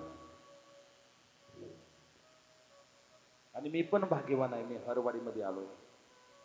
तुम्ही पण भाग्यवान आहात. नशीब आपण कोरोनाच्या काळामध्ये तिकडेच गेला नाही. बोलिये सियावर रामचंद्र भगवान की की जय. तुम्हाला आणि मला याच्यासाठीच ठेवलंय. तुम्ही दरवर्षी कथा ऐकताय. मी दरवर्षी कथा करतोय. कुठं मी करतोय. तुम्ही कुठं का होईना पण ऐकत आहेत. जे ऐकत नाहीत ना, तुम्ही आता डोळे झापून बघा, ते खरंच गेले. घरी गेलेच विचार करा. आणि म्हणून पर्वतावरती गेल्याच्या नंतर भेट झाली. भेट झाल्या झाल्या अग्नीच्या साक्षीनं सुग्रीवाशी मैत्री केली. लखनजी म्हणतात यांच्यासोबत मैत्री काय करायची. कस काय आला.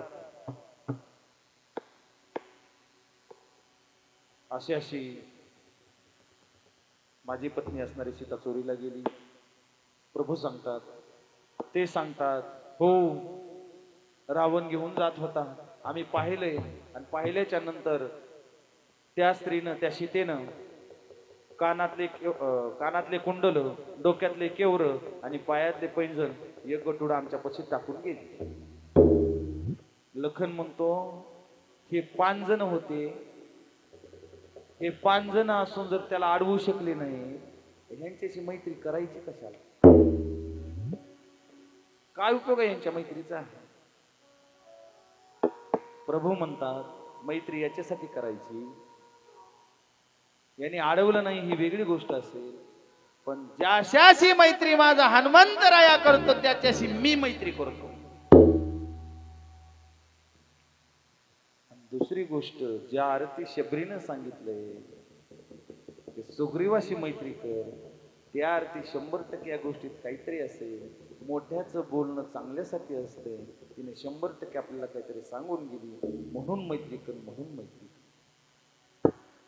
खरं सांगू का, जीवनामध्ये सगळ्यात जास्त जर संकट आलं, कंटाळा आला ना पवार गुरुजी, वनवा जर पेटला असेल त्याला शांत करणार एकच औषध आहे विश्वात. एकच.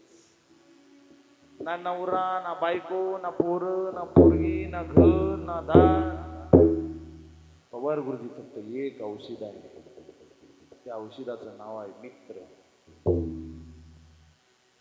आणि तो मित्र जर किती जरी वनवा पेटला असला ना, त्या वनव्यामध्ये मित्र समोर यावा, जीवनाचा एकदम गारवा झाल्याशिवाय राहत नाही. दुःख अडवायला उंबऱ्यासारखा,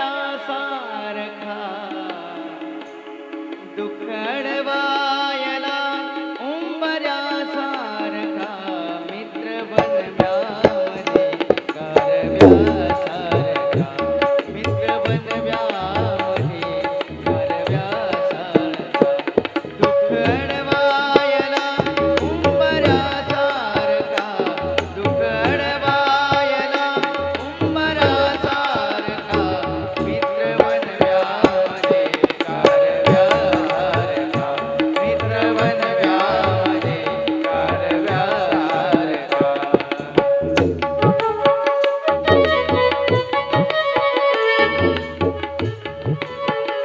कितीही राग येऊ द्या, कितीही लोभ येऊ द्या, कितीही दुःख होऊ द्या, मित्राला भेटा बर का. आमचे सुद्धा प्रमस्नेही नेमकं गारव्यामध्ये थंडावा देण्यासाठी भारूड रत्न, सुप्रसिद्ध भारूडकार सतीश महाराज पांचाळ सुद्धा या ठिकाणी थंडावा देण्यासाठी या ठिकाणी आले. त्यांच्याही चरणावरती साष्टांग प्रणिपात करतो. मित्र गारव्यामध्ये वनव्यासारखा, वाट चुकणार नाही जीवनभर कोणी, वाट चुकणार नाही जीवनभर कोणी, मित्र असला जवळ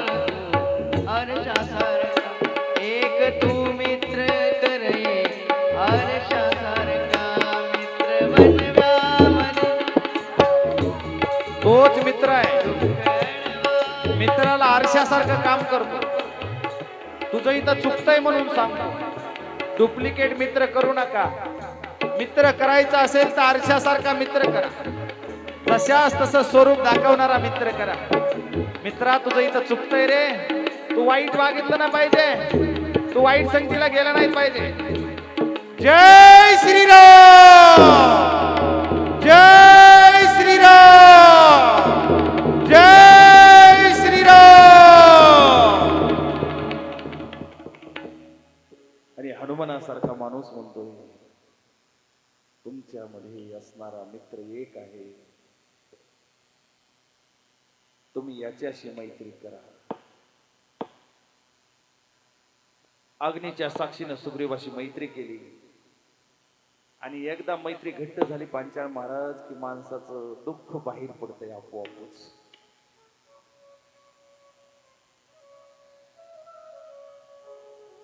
गप्पा रंगल्या गेल्या, शपथ घेतली गेली अग्नीच्या साक्षीने. कारण अग्नीत सगळं माप असते. का? कसलं बी चांगलं बिव द्या, वाईट बिव द्या, मध्ये माप असते म्हणून अग्नीच्या साक्षीने करायचं असतं. बोलता बोलता सुग्रीव बोलू लागले, म्हणले इथं कसं काय तुम्ही या पर्वतावर? ते म्हणले, मी राज्य करत असताना माझ्या भावानं बायकोही राहून घेतली, राज्यही राहून घेतलं आणि मला हाकलून दिलं. का बरं असं केलं? माझ्या भावानं मला सांगितलं होतं, एक राक्षस असणारा, निशाचर असणारा आम्हाला खूप त्रास देत होता आणि त्रास देत असताना मी त्याला मारण्यासाठी जातो म्हणून वालीनं मला सांगितलं. आणि बालीनं असं सांगितलं की या गुहेमध्ये मी जातोय आणि गुहेमध्ये गेल्याच्या नंतर मी मारून येतो त्याला. 15 दिवस माझी वाट बघा. जर 15 दिवसाच्या नंतर मी जर नाही आलो तर समजून घ्या बाली गेला, राज्य तुम्ही सांभाळा. प्रभू, 15 दिवस नाही, मी 1 महिना वाट बघितली आणि 1 महिन्याच्या नंतर त्या गुहेतून रक्ताचा लोंढा बाहेर आला. माझ्या लक्षात आलं माझ्या भावालाही राक्षसानं मारलं काही की आम्हाला मारण्यासाठी येईल म्हणून आम्ही दगड त्या गुहेवर लावला. मी राज्य गादीवर बसलो, राज्याच्या सिंहासनावर बसलो, परंतु बालीच्या योगानं बालीनं त्या राक्षसाला मारला आणि त्याच्या शक्तीनं दगडही काढला आणि बाली बाहेर आला. बाहेर आल्याच्या नंतर त्याचा गैरसमज झाला की मुद्दामून माझ्या भावानं मी मरावं म्हणून दरवाजाला असणारी शिळा लावली आणि शिळा लावून हे राज्य मीच करणार, याची बायको मी सांभाळणार, असा माझ्या भावाचा भाव झाला. आणि त्या दिवशीपासून प्रभू मला माझ्या भावानं हाकलून दिलं. मग इथं कसं काय जीवन ठेवलं?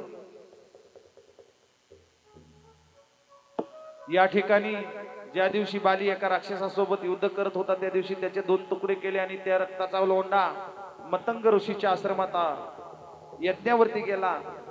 आणि ते पाहिल्याच्या नंतर मतंग ऋषींनी श्राप दिला, ज्यानं कोण हा रक्ताचा लोंढा इथवर लावला असेल तो जर या एरियामध्ये आला तर त्याची अर्धी शक्ती हीन होईल. आणि म्हणून माझा भाऊ असणारा इकडे येत नाही.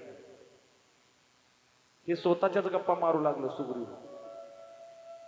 पण सुग्रीव बोलत असताना शेवटी बोलता बोलता माझंच बोलले, तुमचं काही सांगा ना. प्रभू म्हणतात माझं बी तसंच झालंय, जसं तुमचं झालंय तसं माझं झालं. समदुःख्य माझी बी पत्नी चोरानं चोरून घेऊन गेली. प्रभू म्हणतात तुमच्या शत्रूला एका बाणात मारतो. एका बाणात मारतो म्हणल्या सुग्रीव म्हणतात, भैया प्रभू माझा भैया असा नाही, एवढं सहज नाही. उद्या युद्धाला सुरुवात, बघा एका बाणात मारतो का नाही. चला उद्या युद्धाला. पवार गुरुजी युद्धाला काढली.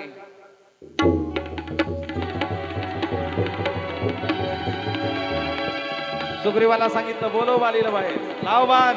एखाद्या हातावर गदा घेतली हातात आणि हातामध्ये गदा घेऊन बाली महाराजा बाली, बाली महाराजा बाली. गर्जना मोठे मोठे सुरू होते. बाली मला हिचं मरण जवळ आले काय. तारा म्हणते अहो जाऊ नका मालक, जाऊ नका, मला स्वप्न वाईट पडलेत मालक, जाऊ नका. तारा म्हणते बाली महाराजा वाली, आजा महाबाली. तारा पाया पडून सांगते मालक जाऊ नका, मला स्वप्न वाईट पडले, बाहेर जाऊ नका. हो बाजूला, बायकोला बाजूला असं बघतोच आज. नरडीचा घोटच घेऊन येतो, त्याला बघतोच आज. बाहेर आला वाली, इकडून सुग्रीव, तिकडून वाली. ह्या हे धनादन, हे धनादन, हे धनादन. महानामारी सुरू झाली, झटापटी सुरू झाली. प्रभू शोधतायत मारावं कसं, सापडत नाही. युद्ध थांबायची तयारी घेत नाही. एकमेकावरती झडपडतात. गदा घेतात की घे प्रहार, आक्रमण, सावधान. सुरू झालं युद्ध, तुंबड युद्ध सुरू झालं. दुपारपर्यंत 2 वाजेपर्यंत 5 वाजेपर्यंत युद्ध गेलं. लक्षात आला आता मरता, आता वाचत नाव. तेवढ्यात एक बुका धरला, बालीनं बुका धरला, हा उचलला आणि धडे. जसा बुका पडला थरथर थरथर थरथर थरथर सुग्रीव कापू लागला. आणि जे पळ काढला थरथर थरथर लटलट लटलट लटलट लटलट कापत पळून आला. प्रभू प्रभू प्रभू मरतो, प्रभू प्रभू. नाही म्हणलं उद्या जाणार नाही लढायला. लय सांगत होता, हे करतो ते करतो, असं करतो तसं करतो, एका बाणात मारतो. काय झालं? उगच आणा भाकान, उगच शब्द. मला माहित होतं, मी तुम्हाला म्हणलं होतं माझा भाऊ साधा नाही, माझा भाऊ मला मारून टाकेल. पण तुम्हीच म्हणलं असं करतो तसं करतो. उद्या जा, उद्या उद्या लढायला. नाही, अजिबात लढाई जाणार नाही. मग शेवटी प्रभूने असा पाठीवरून हात फिरवला. वेदना होत्या, क्षमन झाल्या. जा म्हणले, चल हो युद्धाला आज जायचं, मी बघतो. भानगड अशी झाली म्हणले, दोघही शेमत सारखंच. मी बाण धरला, मारायचा दोघं सारखे दिसत होता. मग आज मी शाळा खेळतो, एक माळ ववली पुष्पमाला, आणि पुष्पमाला वळून सुग्रीवच्या गळ्यामध्ये घातली आणि सांगितलं, हा जा लढायला. सुग्रीव निघाला लढायला. आज समोर गेला बाली, महाराजा वाली. इसमें कितना दम है देखेंगे. बाली महाराजा वाली, बाली महाराजा.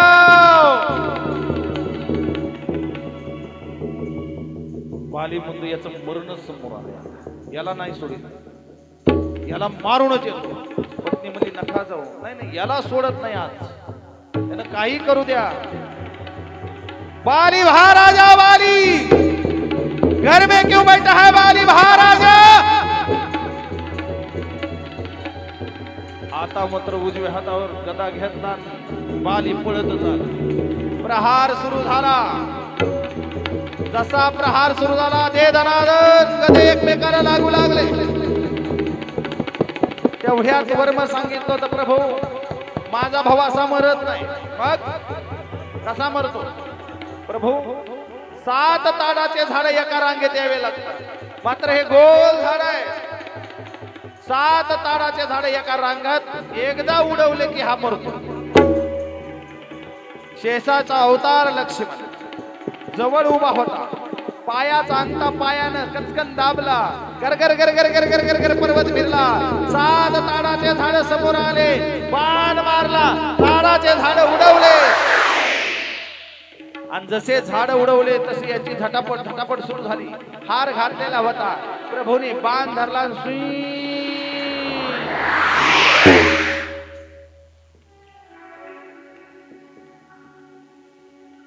बाली जमिनीवरती बसला.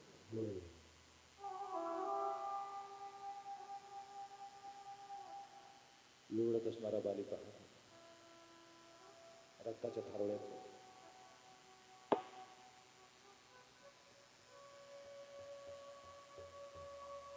पत्नी समोर आली, तारा समोर आली, अंगद समोर आला, प्रभू समोर आला. प्रभूकडे पाहिलं, देवा गद्दार आहेस. चूक केलंच ग.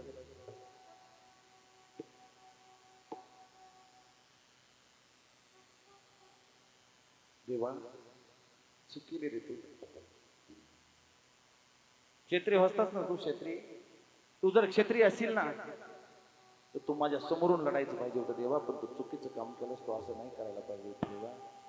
पण जाऊ दे देवा. ठीक आहे, मी तुला माफ करतो देवा. मला मरण चांगलं आलंय देवा. तुझ्या हातानं आलंय हेच माझं भाग्य आहे. पण तुझ्या हातानं मला मरण आलंय. तू समोर येऊन मारायला पाहिजे होतास. पण पाठीमागून मारलास ते मारलास. तुझ्या हातानं मला मरण आलंय. पण माझी एक विनंती आहे. अंगदाला बोलवलं ना, अंगदाचा हात प्रभूच्या हातामध्ये दिला ना, आजपासून याचा संभाळ तुम्हाला करायचा आहे. सेवक म्हणून याचा संभाळ करा. आणि पावसाळ्याचे दिवस होते. त्या ठिकाणी वचन भाका झाल्या आणि सुग्रीवानं सांगितलं, प्रभू तुम्ही माझं काम केले. मी तुमच्या कामासाठी मागताल तेवढं सैन्य देतो. तुमच्या सोबत चला. 4 महिने गेले. पावसाळ्याचे दिवस. आज सुग्रीव येईल, उद्या सुग्रीव येईल. सुग्रीव यायचं नावच घेत नव्हता.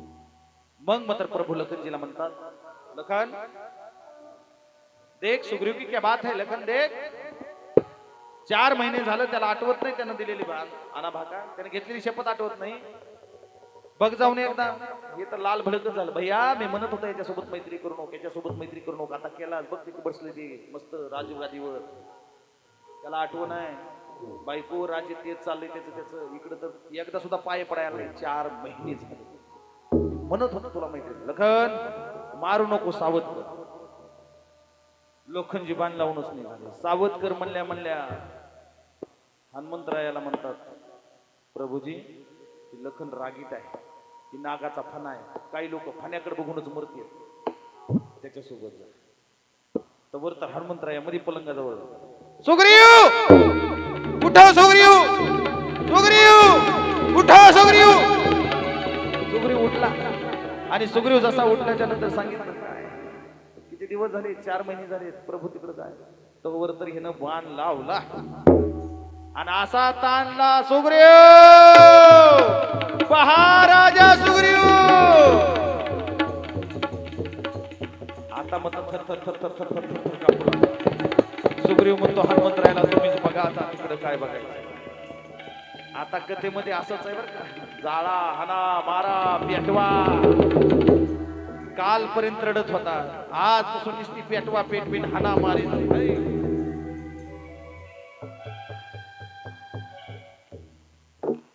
ते उठायच्या तयारीत नाही. बाण सुटला. रागाच्या भरात लखनजी पुढं. प्रभूच्या लक्षात आलं, हनुमंतीच्या लक्षात आलं, हे असं ग बसत नाही. आता राग ह्याचा शांत करायचा आहे. प्रभूचं स्तुती केली पाहिजे, प्रभूचं भजन केलं पाहिजे. आणि प्रभूचं वेळ नसल्यामुळं राजा राम राम राम सीता राम राम राम राजा राम राम राम सीता राम भजन केलं. आणि भजन केल्या लखनजीचा राग शांत झाला. आणि सांगितलं, एक काम करा लखनजी, एकदा पलंगावर बसा. का तुम्ही शेषाचे अवतार आहोत. नुसता घरात बी जर साप निघाला म्हणलं तर माणूस 3 दिवस घरात जात. याच्या एकदा पलंगावर बसा. ही झोपतच नाही आयुष्यभर पलंगावर. आता पलंगावर साप आला म्हणते, तुम्ही एकदा बसा. लखनजी म्हणले, नाही चला पटकन. गेले. आणि गेल्याच्या नंतर भेट झाली. भेटी गणेश ठरलं, 4 तुकड्या तयार करा. एक पूर्व दिशेला, एक पश्चिम दिशेला, एक उत्तर दिशेला आणि एक दक्षिण दिशेला. 4 तुकड्या केल्या. 4 तुकड्यामध्ये दक्षिण दिशेच्या तुकडीचा जो अधिकारी होता, जो मुखिया होता, तो अंगद केला. तो अंगद आणि त्याच्या तुकडीची माणसं घेऊन पुढे निघाला. पुढे निघाल्याच्या नंतर एका गुहेमध्ये गेले. गुहेमध्ये एक असणारी तपस्विनी बसलेली होती. त्या तपस्विनीला पाहिलं आणि पाहिल्याच्या नंतर साष्टांग प्रणिपात केला. तपस्विनी विचारलं, का कस काय आलात? रामाचे दूत आहात का? कोणता काळ चालू आहे? ते म्हणले, मी सतयुगापासून इथं बसले. ते म्हणले, आता त्रेतायुग चालू आहे. तिने सांगितलं, तुम्ही रामाच्या कामासाठी आलात, तर मी त्याच्यासाठी तपश्चर्या करत होते. पण तुम्ही रामाच्या सीतेच्या शोधासाठी डोळे उघडे ठेवून आलात का डोळे झाकून आलात? ते म्हणले, म्हातारी पागल आहे का काय? तिला कळ नाही का आमचे डोळे उघडे? म्हणजे तसं नाही, अंतर्मनातून बघितल्याशिवाय सीता कशी सापडेल? सीता भक्ती आहे. भक्ती अंतर्मनातून केली पाहिजे पंचाल महाराज, बरोबर आहे का? वरवरून भक्ती दिसत नाही, डोळ्यानं भक्ती दिसत नाही. डोळे झापा, झापले डोळे, जसे डोळे झापले तसे उचलले समुद्राच्या कडे टेकले. टेकल्याच्या नंतर विचार करू लागले, आता तिथं गेल्या गेल्या एक मोठ्या पंखाचा, जळालेल्या पंखाचा असणारा पक्षी, गीध पक्षी यांना खाण्यासाठी, मैं बहुत दिन से भूखा हूं, किसी को तो भी खाने का है, मैं बहुत दिन से भूखा हूं, यांच्याकडे येऊ लागला. आता वाटलं मरताव याच्यातलं, आपण आलाव कशाला, आपण प्रभूला भेटत नव्हत, इकडेही भेटत नव्हत, आणि याच्या मुखामध्ये गेल्या शिबिरा. विचार फार मोठा पडला, करावं काय. तेवढ्या त्यांची चर्चा चालली. हनुमंतराया हुशार, बुद्धिमत्ता वरिष्ठम. हनुमंतराया म्हणतात, खरंच भाग्य त्या जटायू पक्षीचं, खरंच भाग्य त्या जटायू पक्षीचं. त्या जटायू पक्षानं आपल्या प्रभूच्या रामकाजामध्ये कार्य. जटायू जटायू म्हणल्या त्यांना ऐकलं, मला जटायू कोण? म्हणला माझा भाऊ, मी त्याचा मोठा भाऊ संपाती. आम्हा दोघाला एकदा भूक लागली, आणि भूक लागल्यामुळे आम्ही सूर्याचे रथ खायला निघालतो. रथ खायला निघालो, परंतु आम्ही रथाचे घोडे खात असताना त्याला लात पडली, ते खाली पडला. मी मात्र तसाच पुढे गेलो, माझे पंख जळालेत. तुम्ही जर रामकाजासाठी जात असताल, तुम्ही माझ्या भावाचं नाव घेतलंय, आमच्या दोघा भावाची कधीच भेट झाली नाही, भाऊ खाली मी वरी होतो. आज मात्र तुम्ही अंतःकरणातून भाव टाकलात, मीही तुमच्या कार्यात भाग घेतो. एक काम करा, मला किती लांबचं दिसतंय, 400 योजन असणारा समुद्र पण मला त्याच्या पलीकडचं दिसतंय, मी तुम्हाला सांगतो तसं करा. वरी पाहिलं, अशोक वाटिका वन आहे, अशोकाच्या वृक्षाखाली असणारी माझी सीतामाई ठेवलेली आहे. तुम्ही हा समुद्र पार करून तिथं जा. ऐकला, जटायूच्या संपाती भावाला असणारी मुक्तता दिली. आता यांची बातमी चालू लागली की आता पुन्हा जायचं, कोण जाणार, कोण जाणार. तेवढ्यात तिकडे हनुमंतरायानं हुशारी खेळली होती. प्रभू हसत होते मान खाली घालून. ही माझी बाईक हुडकाय निघालेत, पण तिनं साडी घालते का, लुगडं घालते का, नेमकी काळी आहे का गोरी आहे, नेमकी हाय कसली, शोधाय निघालेत, पण काय म्हणून शोधायचं. हनुमंतराय हळूच म्हणतात, प्रभू तुमची पत्नी शोधायची, पण नेमकी कशी शोधायची. लक्षात आलं, तोच हुशार आहे, मला माहित आहे. एक काम कर, हे बघ, जयंताचं चरित्र सांग, ही माझ्या हातात अंगठी आहे, ही मुद्रिका घे, तिला आठवण करून सांग, जयंताची गोष्ट सांग, ही मुद्रिका तिच्या हातात दे, ती आठवून सांगेल की हो माझे प्रभू मला भेटले. मग अंगद म्हणू लागला मी जातो. पण एक जण म्हणला, अंगद म्हणला मी जर गेलो तर तिथं अक्षय नावाचा त्याचा पोरगा, मी त्याच्या समोर गेले की त्याला वरदान आहे, माझी अर्धी शक्ती त्याला जाते. मग माझी अर्धी शक्ती जर त्याला जात असेल तर जामोन तर विचार करू लागले. तेवढ्या जामोन त्याच्या लक्षात आली, अरे आपल्या हनुमंतरायाला वरदान आहे, पण विसरलाय. लक्षात ठेवा, जीवनाला जर वळण द्यायचं असेल तर जामवंत रूपी संत मिळावा आणि हनुमंत रूपी भक्त मिळावा. ज्या दिवशी जामवंत रूपी संत भेटतो आणि हनुमंत रूपी भक्त भेटतो, त्या दिवशी या जीवाला अर्थ कळायला सुरुवात होतो. तेवढ्या जामवंतजी सांगतात, हनुमंतराया तुमच्याकडे ताकद आहे, एक हात वर करा, गदा घ्या हातात. हा करा म्हणलं, हात वर केला आणि राम नाम रटलो. कथाच ऐकू नका, मी बोलतोय तसं करा, तिकडे दोन करा. आणि एक हात वर केला, उजव्या हातात गदा, जय श्रीराम, जय श्रीराम, जय श्रीराम. उड्डाण सुरू झालं. हनुमंतराया पुढे निघाले. सारसा नावाची राक्षसनी समोरून आली. राक्षसनीनं अडवलं आणि अडवल्याच्या नंतर सांगितलं,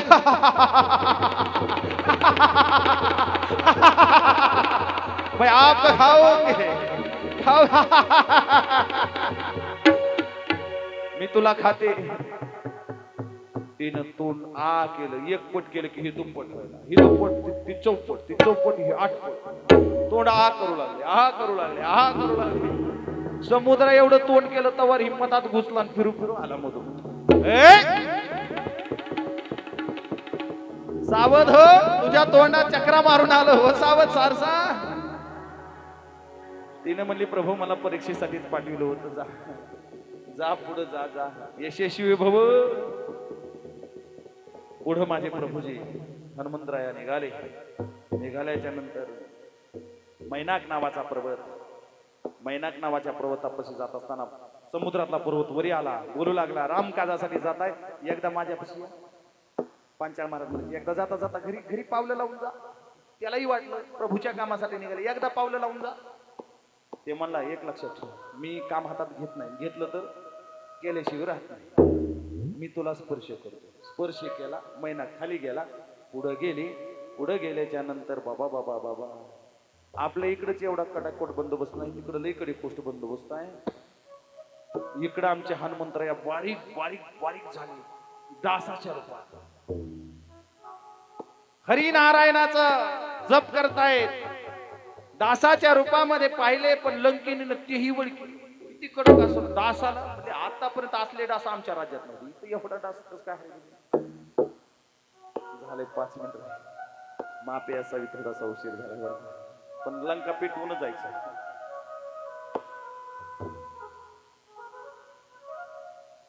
लंकिनी म्हणाल, खबरदार, नाही जायने देंगे. खरं सांगतो, बाहेरचे लोक खरंच कडे कोट बंदोबस्त करतात, आमच्यात कुणीही घुसते, आम्हाला कळत नाही, लक्षात ठेवा. आणि लंकिनीला सांगितलं, सोड, जाऊ दे, आम्हाला मध्ये जाऊ देत नाही, नाही जाऊ देत म्हणल्या एक मुका घेतला जडे. मग म्हणली, तो हनुमंत का? कस काय, मला कसं काय ओळखलं? मी भविष्य बघायला गेलते म्हणजे एकदा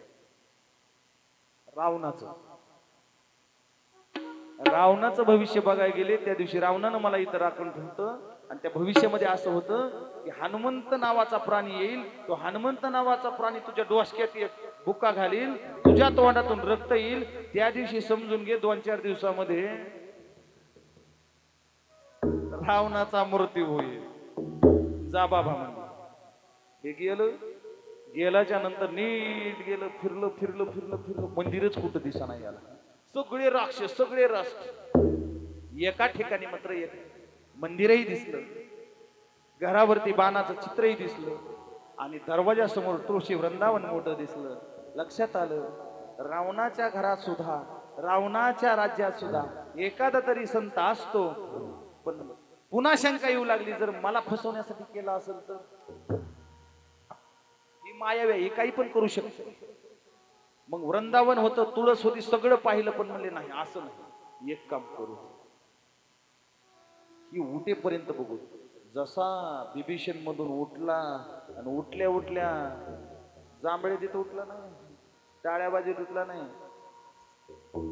राजा राम राम राम सीता राम राम राम, राजा राम राम राम सीता राम राम राम, राजा राम राम राम सीता राम राम राम, राजा राम राम राम सीता राम राम राम, राजा राम राम राम सीता राम राम. लक्षात आलं, सच्चा भक्त झोपेतून उठल्या भगवंताचं नामस्मरण घेत म्हणजे हे सच्चा भक्त. जवळ गेले, आलिंगन गेले, दोघं सेम होत.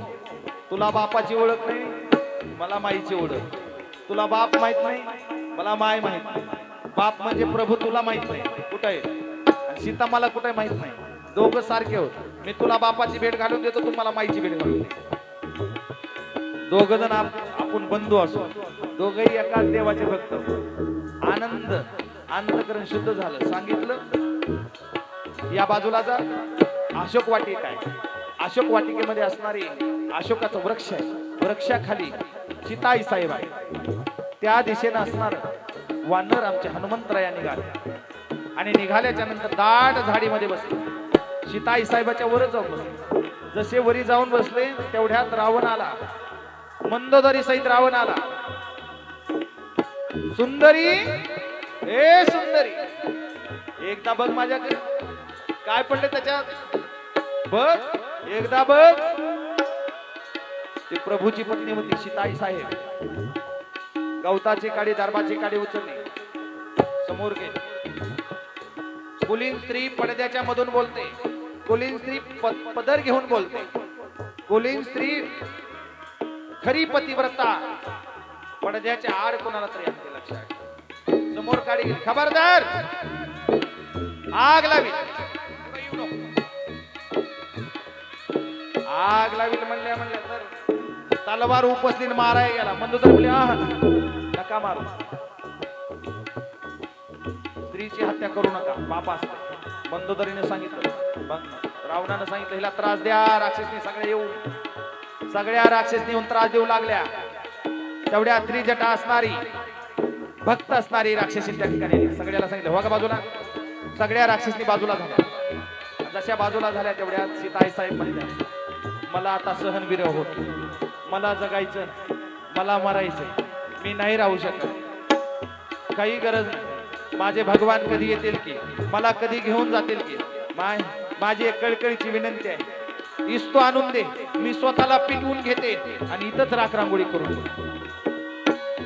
त्रिजटा म्हणते माय आमच्या राज्यात सोनं भेटते, आमच्या राज्यात खाणं पिणं भेटते, आमच्या राज्यात सगळं भेटते, फक्त इस्तू भेटत. हनुमंतराय म्हणले मी तीच द्यायला आलो.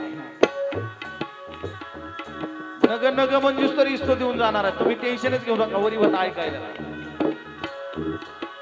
मग तिच्या लक्षात आलं प्रभू येत नाही. हात वर केला आणि हात वर केल्या केल्या रात्रीच्या वेळी तारा चमकत होते तारेवरील. ताऱ्याला माझी सीताई साहेब बोलवले, ए ताऱ्यांनो एकानं तरी तुटारे, मला अग्नी घ्यायचाय, पडा माझ्या वजळीमध्ये येऊ. जसा हात वर केला तसा हनुमंतरायानं अंगठी खाली सोडली. मुद्रिका हातात आली, प्रभू रामनामाची मुद्रिका. कोण आहे समोर ओरिजिनल रूपामध्ये या, कुणी असेल तर. कोण है सामने आ जाओ.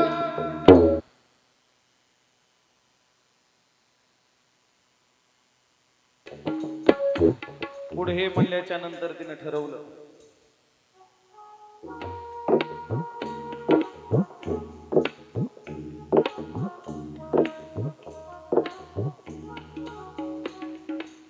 कोण आहे म्हणल्याच्या नंतर सगळं रामायण सांगायला सुरुवात केली हनुमंतरायाने. चलो अशोक वाटिका रामायण सुनाएंगे. जयंताची गोष्ट सांगितली. मुद्रिका पाहिली, माय मीच आहे, मला प्रभूने तुमच्या शोधासाठी पाठवलेला आहे. खाली आला, खाली उडी मारली, खाली उडी मारल्या मारल्या असा भव्य दिव्य मोठा झाला. जय श्रीराम असा मोठा झाला.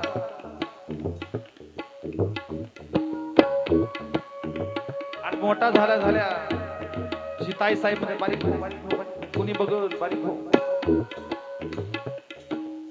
बारीक हो म्हणल्या म्हणल्या बारीक झाला.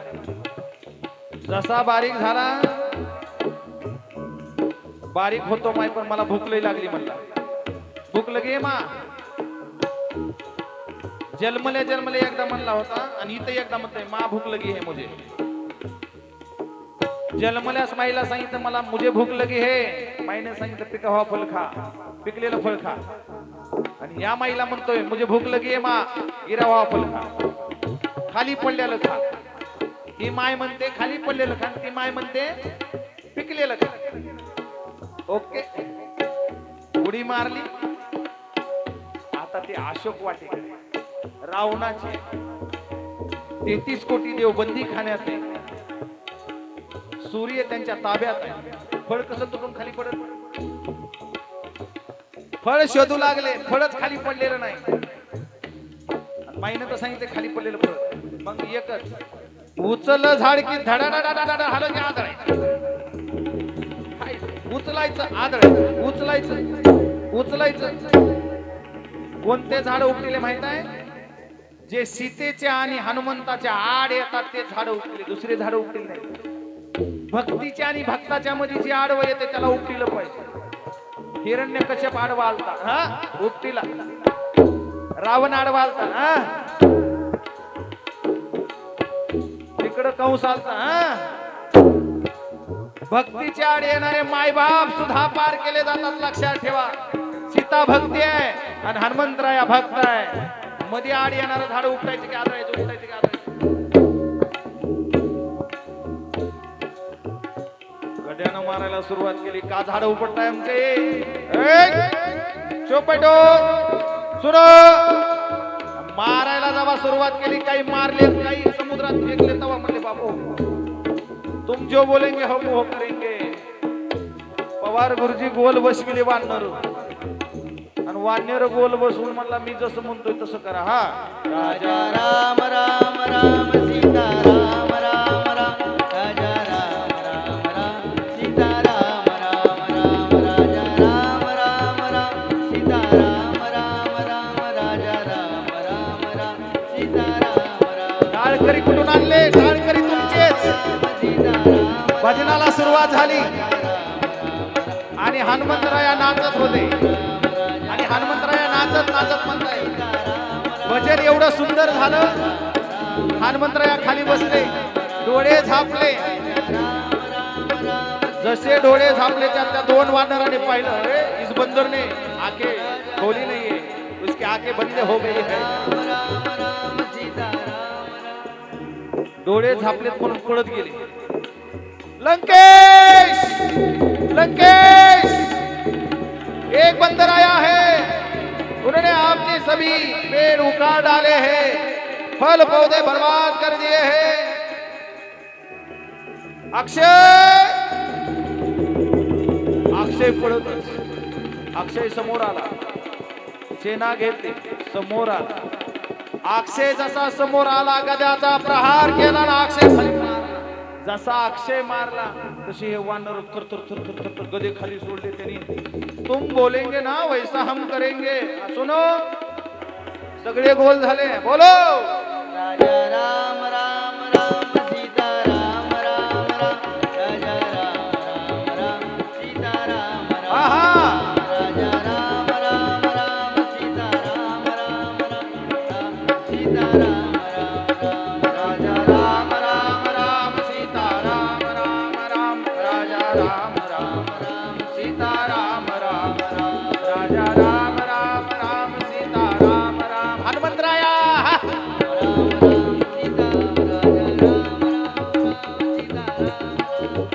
हनुमंतरायाच्या लक्षात आलं, गुंग झाले. हनुमंतराया बसले खाली, झापले डोळे आणि जसे डोळे झापले त्यातले दोन पळत गेले. लंकेश लंकापती अक्षय मारा गे, अक्षय मारा गे.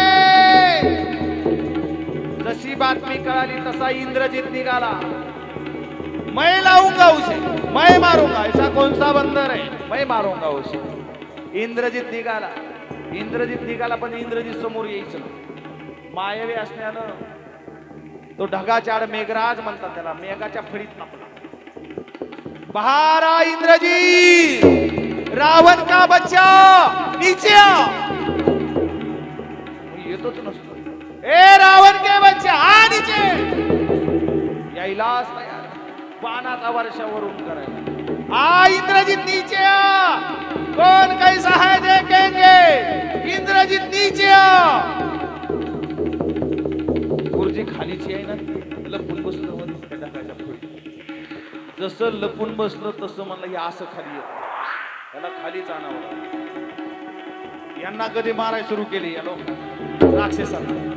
राक्षस गोळ झाले. बोलो भजन, राम जी का भजन शुरू हो गया. राम राम राम सीता राम राम राम राजा राम राम राम सीता राम राम राम राजा राम राम राम सीता राम राम राम राजा राम राम राम सीता राम राम. एवढ्यात इंद्रजीत खाली.